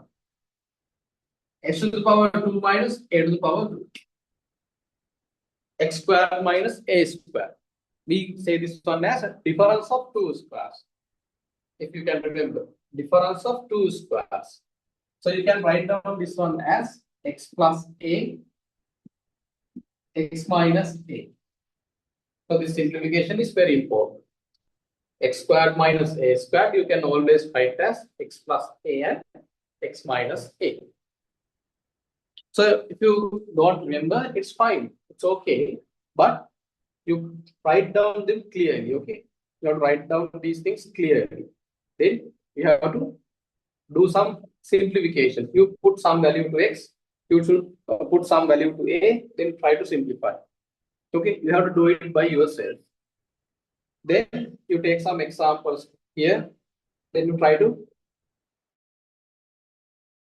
take the factors like this way. Okay, you have to practice this one. You have to keep this one in mind, right? Okay, so this is basic algebra. Okay, there's no much higher maths you have to study. You don't have to do any differentiation. You don't have to do integration. So maths students, you will face some more complex algebra, calculus, differentiation, integration, like that way. Some complex mathematical operations we will find in later in the subject. But for physics, you don't find anything like that. No differentiation, no integration. Right.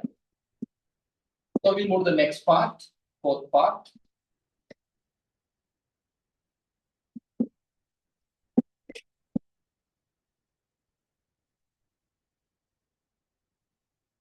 Log simplifications, very important. No?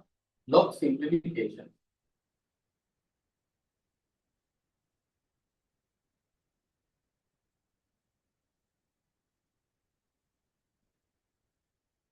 Yes, you will see that in O levels you learn log simplifications, right? But sometimes you have no idea where to use that. Okay, but in A levels you have to use these log simplifications in different parts of different lessons.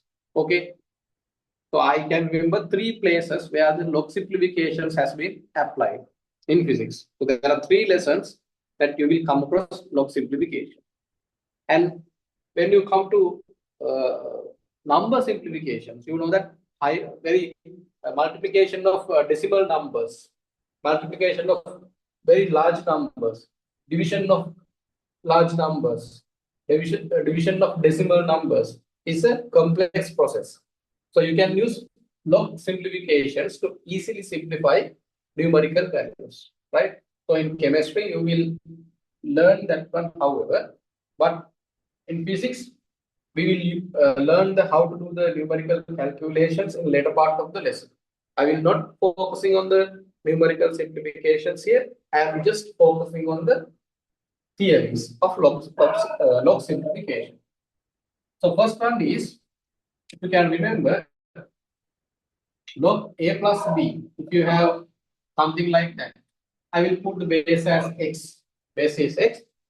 If you have a product multiplication like this way, then you can write this one as a summation log x to the power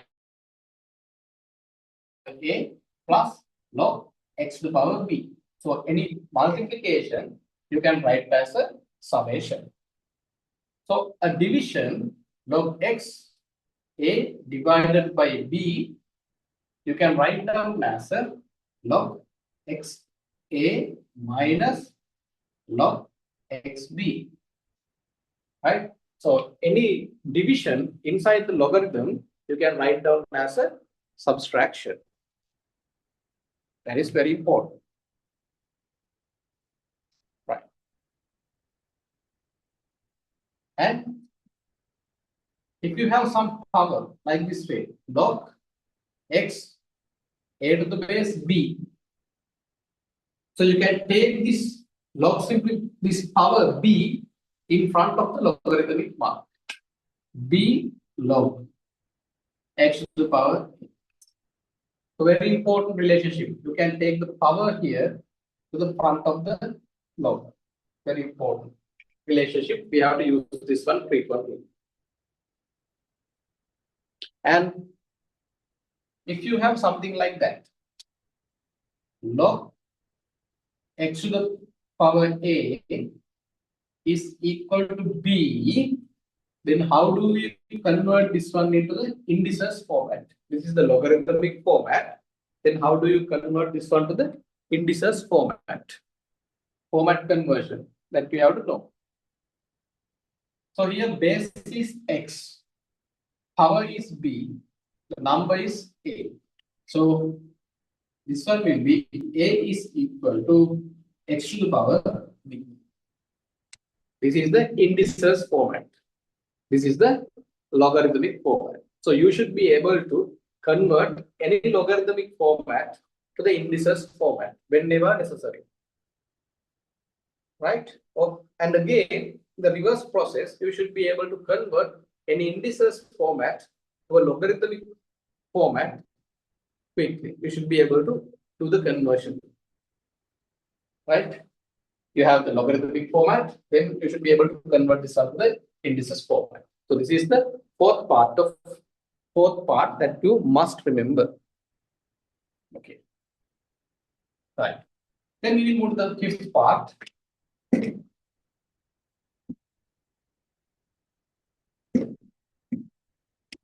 If you need more time, please let me know. Okay.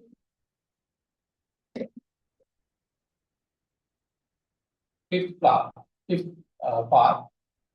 trigonometry.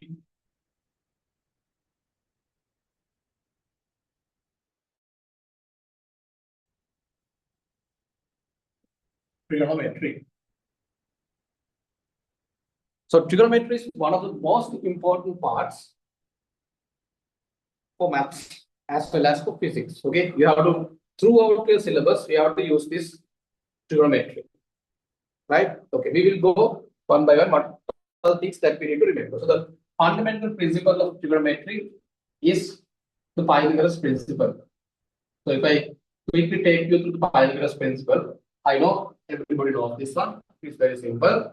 If this side is A, if this side is B, and this side is C, with Pythagoras relationship says that A square plus B square is equal to C square. I know that's a very simple relation. When you come, is called theta.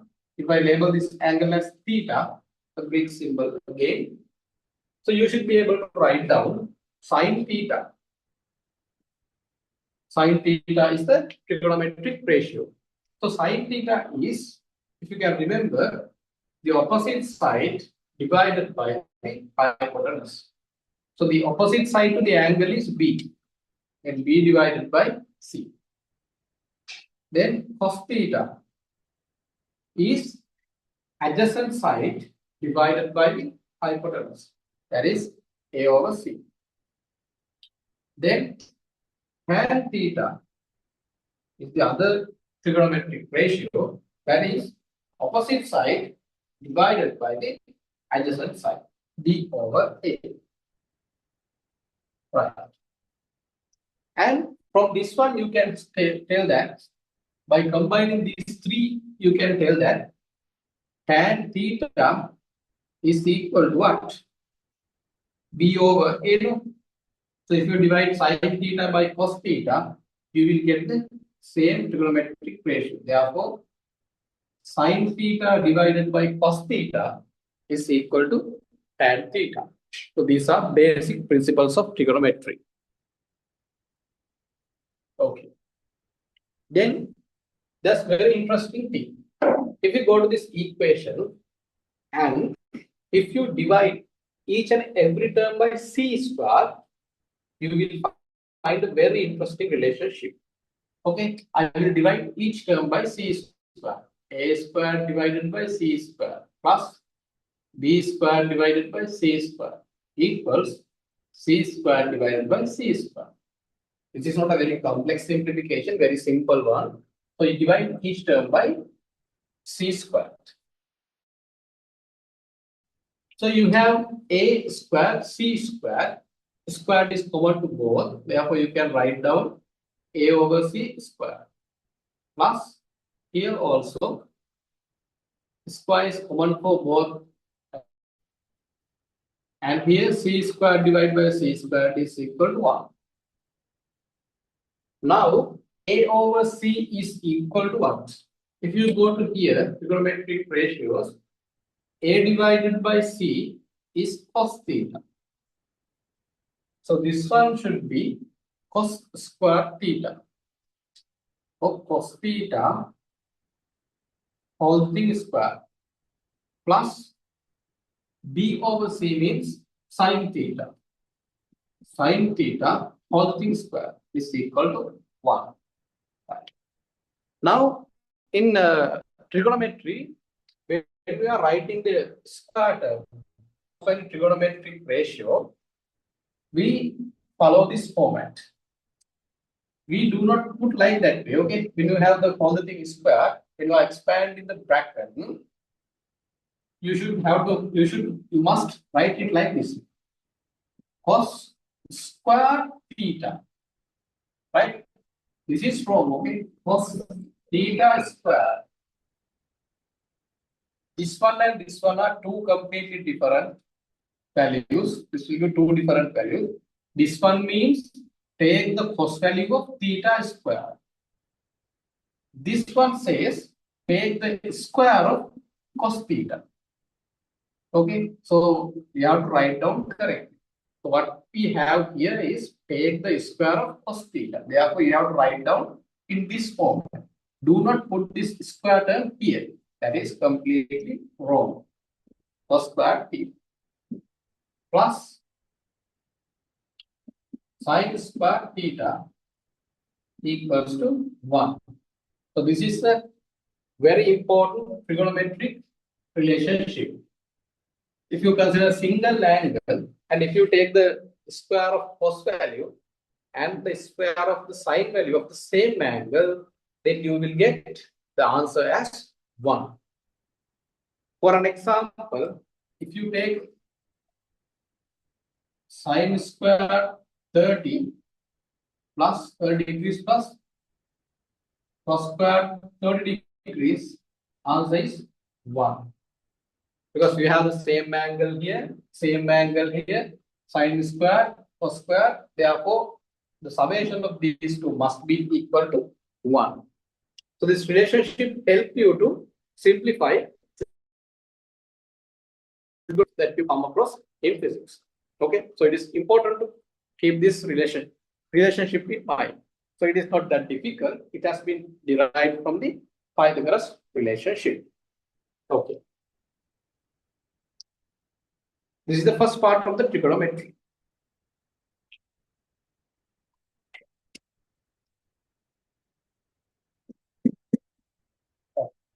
Hope you have written down this one. Right. Now see here. Now if you have a right angle triangle, how to write the length of the sides? See, if your hypotenuse, very important relationships, huh? These are very important. This hypotenuse is C, right? Now you need to write down this B in terms of C. If you need to write the length B in terms of C, you have to use the relationship called sine theta. So B is equal to, if you go here, C times sine theta. Okay, so you can keep this in mind very easily like this way. If you take the hypotenuse like this, and if you need to find B, what we have to do is we have to bend the hypotenuse out from the angle. Actually, again, you take the hypotenuse and you make it vertical like this way, right? So in this triangle, what happens is then it will be equal to the length B here. So you take the hypotenuse and you turn the hypotenuse like this way.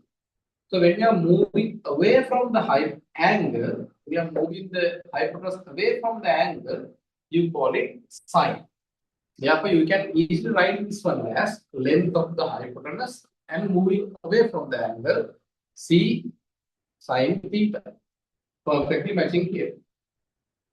And if you need to write the length of this one in terms of C, then you have to take the hypotenuse and you have to bend the hypotenuse to the A, over A. You have to bend the hypotenuse to A, towards A. Then you are coming towards the angle theta. Then we write down as cos theta. If you are moving towards the angle, you call it cos theta. If you are moving the hypotenuse away from the angle, then you call it sine theta.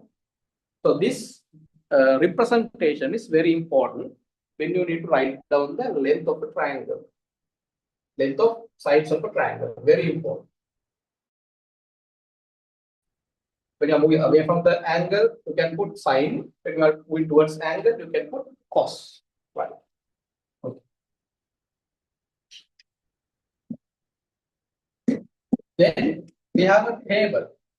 Okay, we have a table in trigonometry where we need to remember the values of each angle. Trigonometric ratio angles we have to keep in mind. So we are going to write down that table next. Okay. Before writing this one, I am going to teach you how to convert degrees angle to radian angle. Because I said earlier that we have two supplementary SI units as radians and steradians.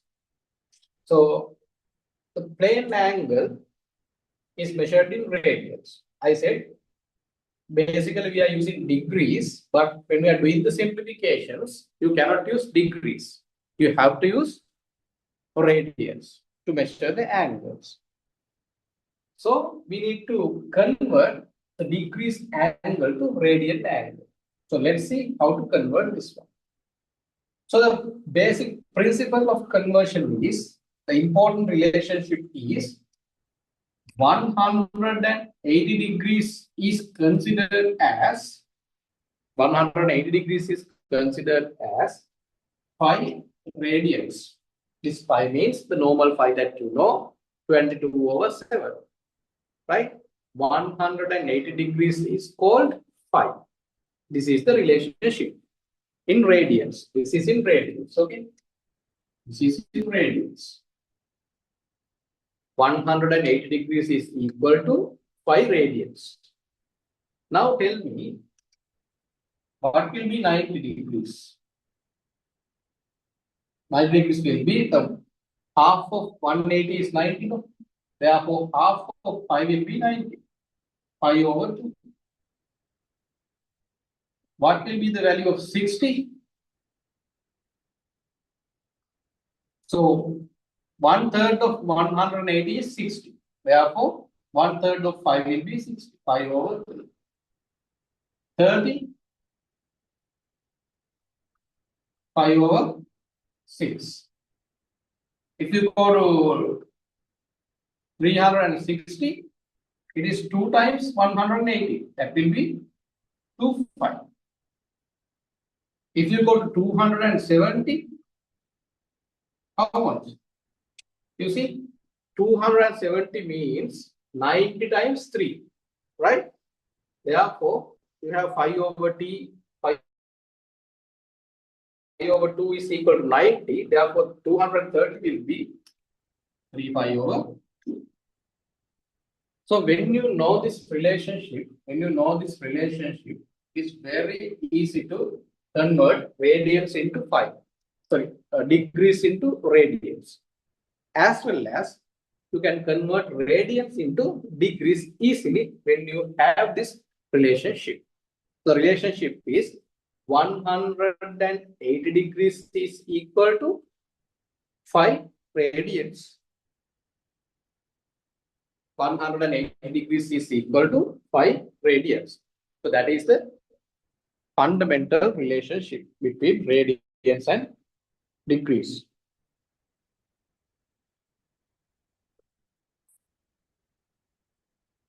Okay, clear? Right. So the how this conversion has done is very simple. Looking for any angle, you can write it like that.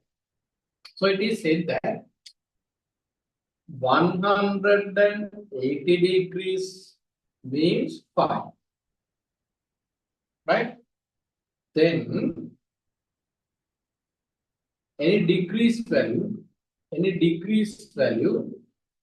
you can convert to rad by using this.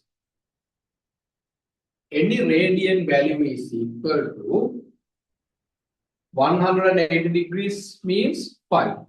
Then how many degrees? Like that. So this is the basic conversion principle. It's very simple. 180 means 5. Then this much of degrees means this much of radians. Like that. 180 means 5. Then this much of degrees equals this much of radians. For an example, if you need to convert 15 degrees to radians, 15 degrees to radians, then what we have to do is 5 divided by 180 degrees multiplied by 15. So you can get the radian value from here, right? So 15 5 divided by 180. So what will be the value? So both of them are multipliers of what? 5. Right? First, it is multiplier of 5. So if you divide 15 by 5, it is 3, and this is 60. Then 1 over, this is 5 times 3. This is 5 times 36. Right? Therefore, the value will be 5 over 10.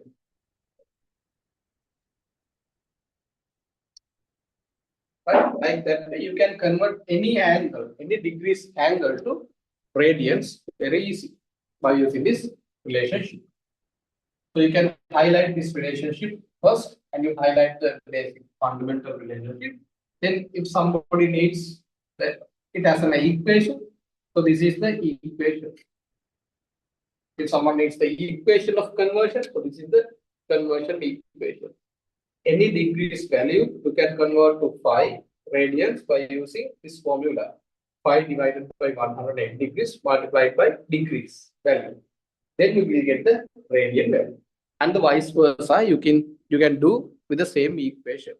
Conversion of radian to degrees, you can use the same formula. This is not very difficult. Okay, if you remember this relationship, you can build up this one easy. Right? Okay. Right. So under the trigonometry, the next part will be the trigonometric ratios, the values of trigonometric ratios. So we have to write a table for that. Right? This is a very important table. This has to be remembered throughout your sometimes your lifetime. If you are going to be an engineer, then you will have to remember this one maybe forever. Okay? Because it is that much important knowing this trigonometric ratios. So very important table. Let's write it down. So you must have not three. You must have 1, 2, 3, 4, 5 columns, right? So the first one is we will do the conversions also. First one is angle. First one is angle in degrees. In the first column, it should be angle in degrees. In second column, you have to write down the angle in radians, right? In the third column, we have to write down the sine value of that angle. In next one, we have to write down cos value. Then you have to write down the tan value. So we have to fill this table quick. So the conversion process, I will give some time for you to fill. Okay, I will write down the degrees angle here. You try to convert this one to radian first. Then we will write down the sine, cos, and tan values. First one is 0. Next one 30. Next one 45.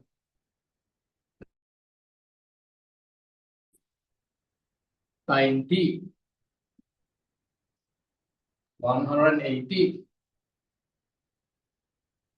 270 degrees. And the final one is 360 degrees. So first of all, you convert quickly these angles into radian angles. Quickly convert.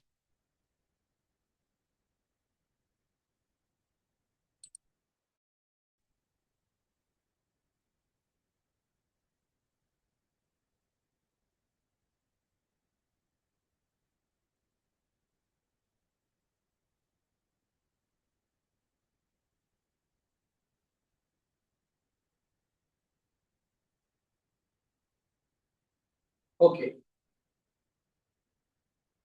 So you can use that formula and quickly fill this column. So if I start as previously. If I start this one, so 180 means 5. Simple. 90 means 5 over 2. 60 means 5 over 3. 45 means that is 1/4 of 180. That will be 5 over 4. 60 means 5 over 6. And if you put to the formula, 0 means 0 radians. If you come here again, that will be 3 times the 90. That will be 3 5 over 2. And 360 means 2 5. Okay, so these are the radian values of each angle. Now important part, sine values of angle. Okay. Very important, you have to keep this in mind. Sine 0 is 0. Cos 30 equals half.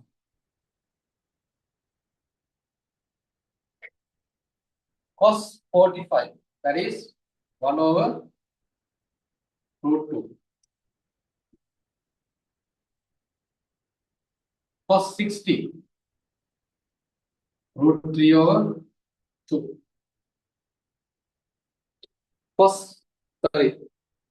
Sine 60, root 3 over 2. Sine 90, 1. Sine 180 degrees, 0. Sine 270 degrees, that is minus 1.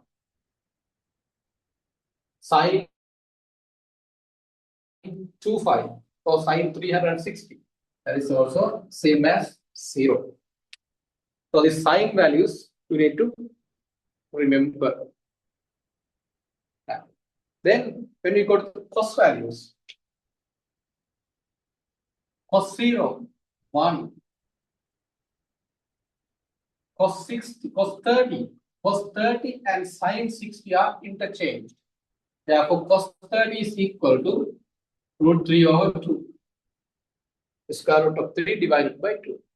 Sine 45 is similar as sine cos 45. Cos 45 is similar as sine 45. 1 over root 2. Then cos 60, that is half.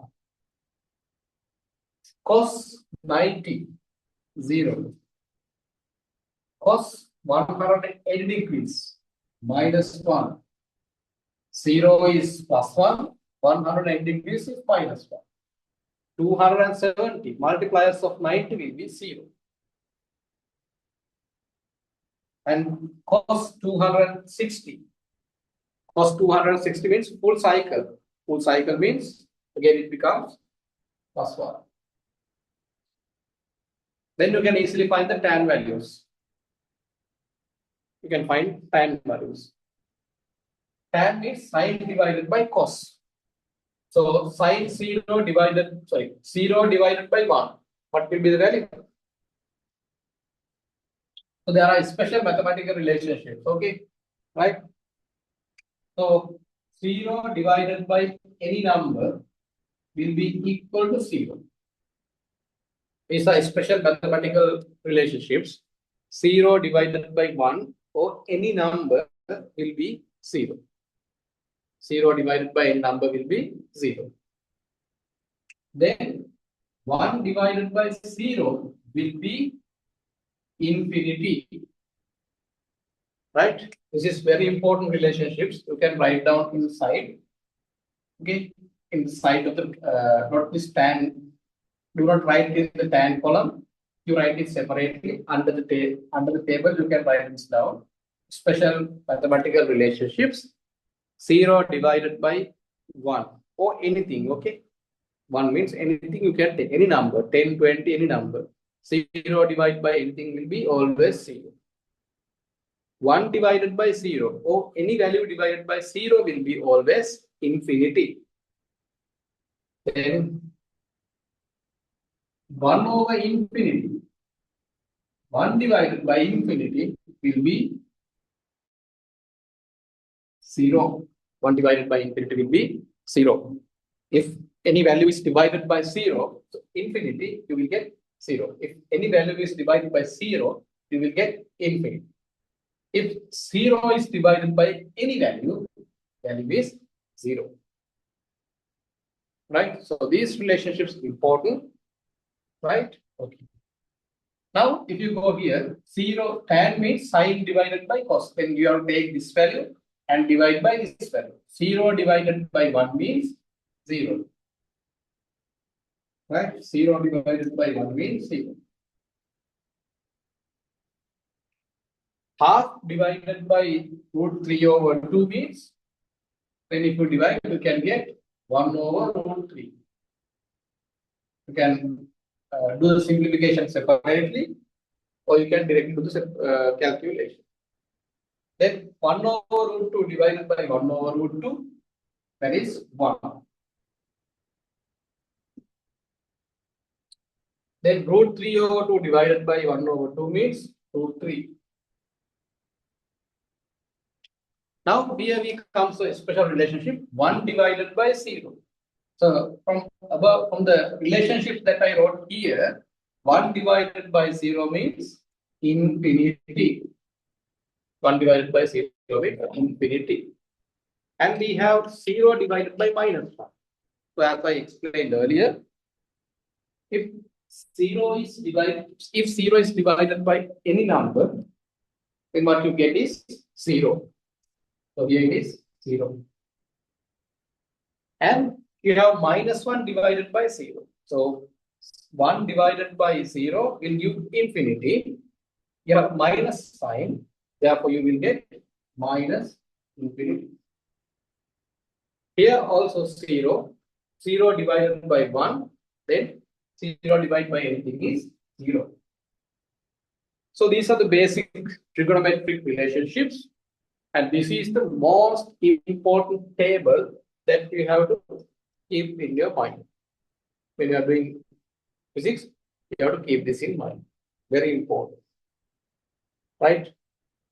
This is like a multiplication table. This is like remembering the multiplication table during your childhood. Okay?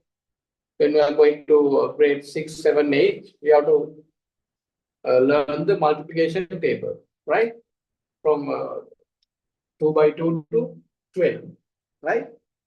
So, like that way, like the multiplication table for A levels, it is a must to keep this table in mind. It's very, very important. Always you will have to use this table during calculations. Therefore, please keep this in mind. Very important table, right? So if someone asks what is sine 45, you should be quickly write, say 1 over root. If somewhere you come across sine 60, then you should be able to replace that sine 60 with root 3 over 2. So when we do the simplifications in mechanics, in equilibrium, in applying F equals ma, linear momentum, anywhere in physics, you have to use this trigonometric table. Therefore, keeping this one in mind is very important. Right. Okay. So this is the 5th part of our basic maths revision. Maths for physics. Right. So we have one more part. Right. We'll quickly go through that part also.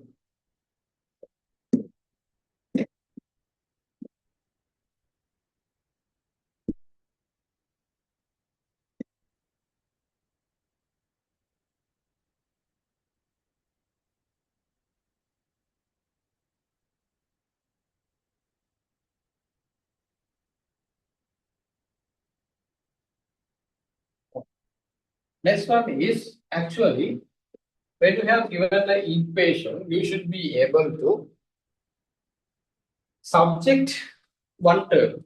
You should be able to subject a single term. That is very, very important. Because without subjecting the required term, you cannot do anything, right? So it is important that you learn this simplification. Okay, so I will do one simplification, then I will give you some examples to do by yourself. Okay, the 6th part. of the basic math part is we'll say subjecting.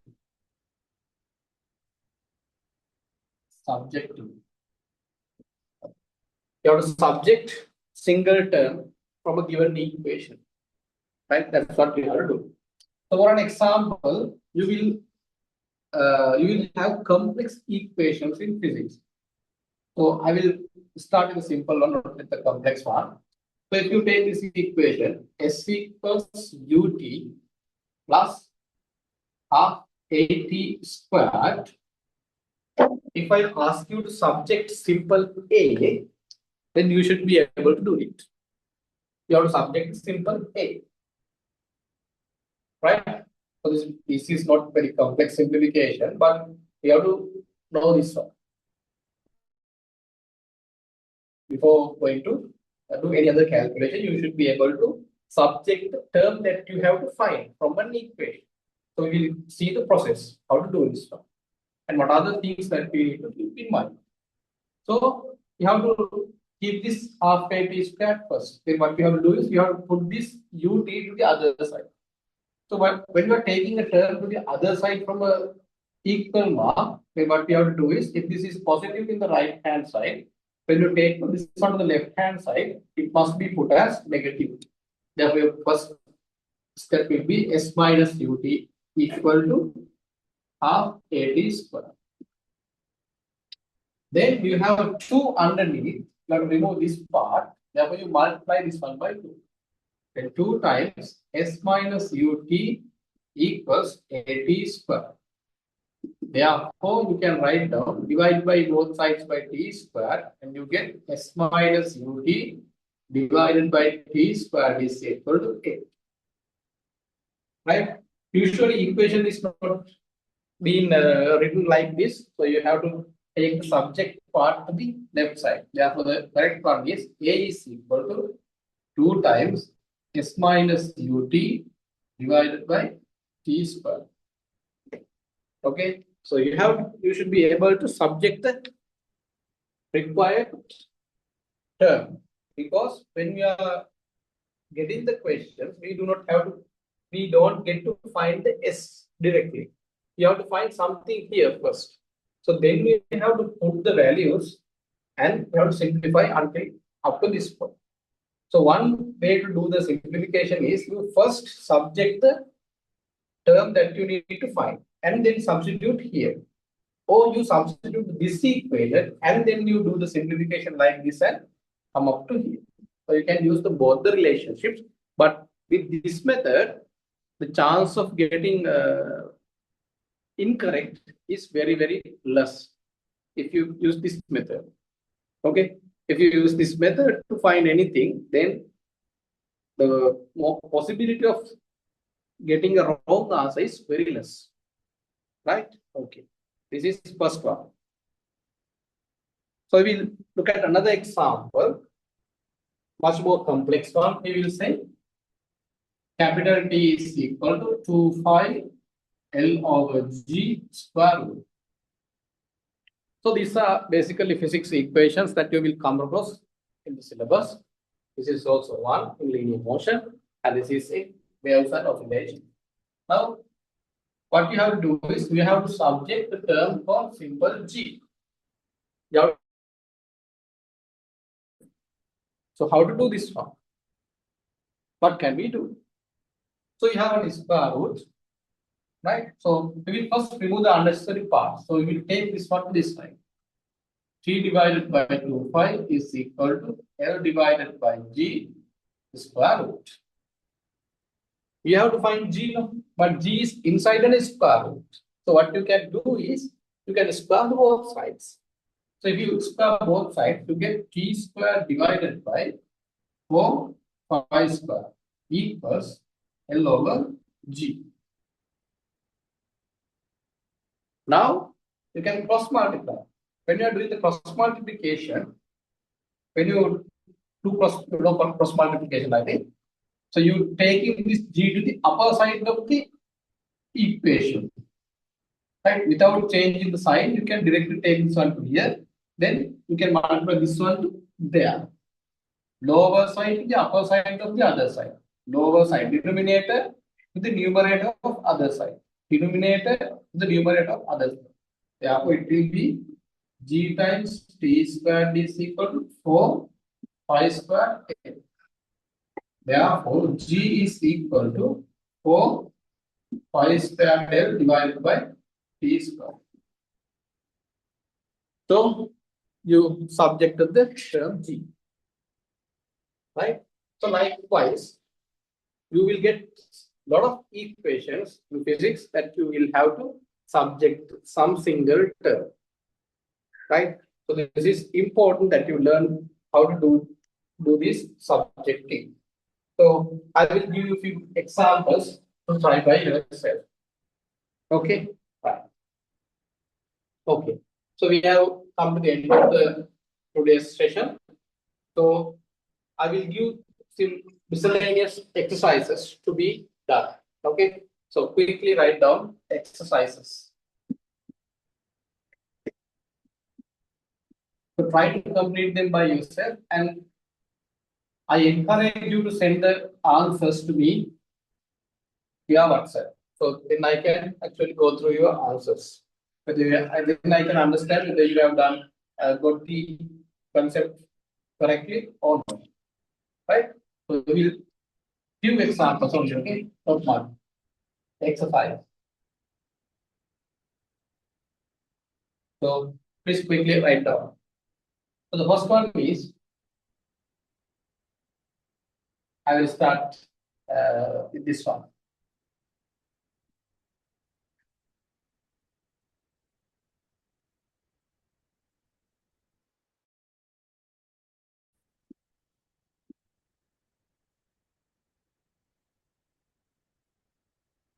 This is a Greek symbol. We call this meta. Write the simple name and drag the portion down. Meta.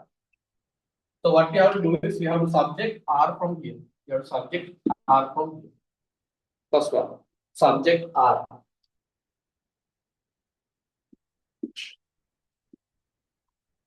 Subject R.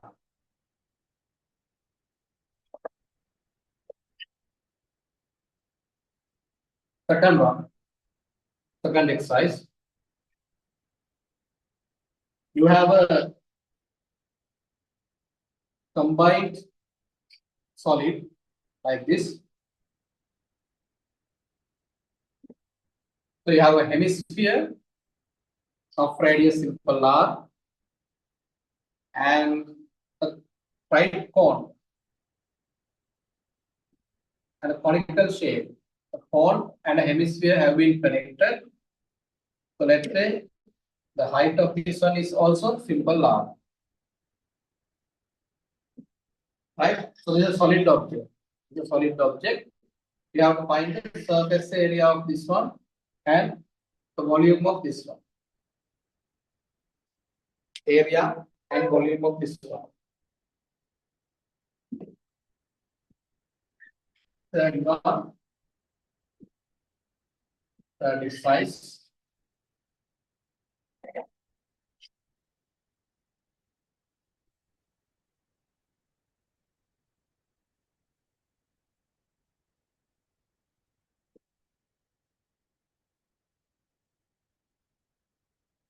You have a triangle like this. So this angle is 30 degrees, 60 degrees angle is there. And the length of this one is, I will say, 20 meters. So you have to find the length of this one. Length here, x, and length here, I will take as y. These are not difficult questions, very simple questions that you can do with the theories that we have learned today. Okay.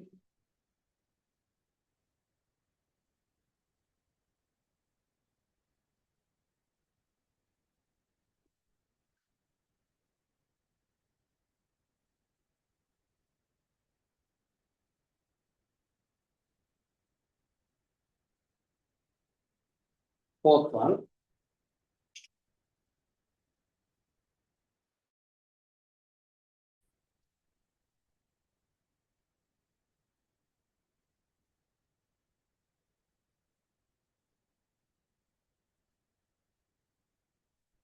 radius is R, and this angle is 30 degrees. You have an arc shape part, so you have to find the area of this one. This is a circular arc part. You have to find the area of this one.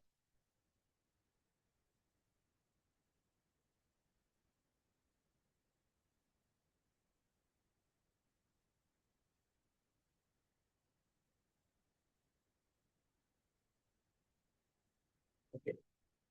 So hope the exercise is clear. So these are just not the actually these are not physics examples. These are from the basic maths. So for the physics, what we learned today was basically we studied about, if I summarize, we studied about physical quantities. Then we discussed what is a physical quantity, and then we discussed what are the fundamental physical quantities that we have to learn. So there we learned about 7 physical quantities which are being called as fundamental physical quantities. And we have learned what are the fundamental units. And then what we learned about the symbols of the units. Then we talk about derived physical quantities. That means physical quantities which has been derived from the fundamental quantities. So there we discuss about what of physical quantities and with their basic unit as well as their international standard SI unit. We discuss all of them. Then we discuss about supplementary units. We discussed 2 supplementary units. Then we came to the maths part, so basic maths for physics. So we learned a lot of parts of mathematics. Basically, we learned about algebra, what are the simplifications, geometry, the shapes, area, how to write area, volume. Then we learned about trigonometric ratios and the trigonometric table and how to convert degrees to radians and radians to degrees. And we did some examples on subject, right? How to subject a single term from an equation. So we have one single part to be discussed, that is basically on graphs. So we will go into graphs at the end of the next week. So we will first, for the first 2.5 hours, we will be discussing about the physics part. So next week we will be discussing on dimensional analysis, and after 2.5 hours, in the last 30 minutes, we will discuss about graphs, how to draw graphs, what are the types of graphs, how to select a graph, and with that knowledge, you will be able to draw any graph in the syllabus. Okay, you will be able to select any graph from MCQ very easily with that technique. So I'm going to teach you a technique to draw and select graphs. So the last 30 minutes will be very, very important as well as the first 2.5, right? So let's meet next Tuesday, 8 p.m. Then we will complete the dimensional analysis on that day. So again, I'm remembering you, if you have any doubt to be discussed, please put it in the chat. And this will be shared by the Nexus 12 team, the video.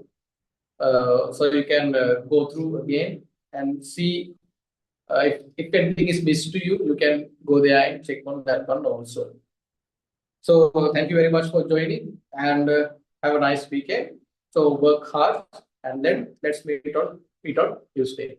And if you have any questions to be clear right now, please raise. If you are okay, so you can drop a text on the content, and if you have any improvement points, you can add to the text also. And if you do not have any questions, then you can leave the meeting. So thank you very much and good night. So we will meet on Tuesday.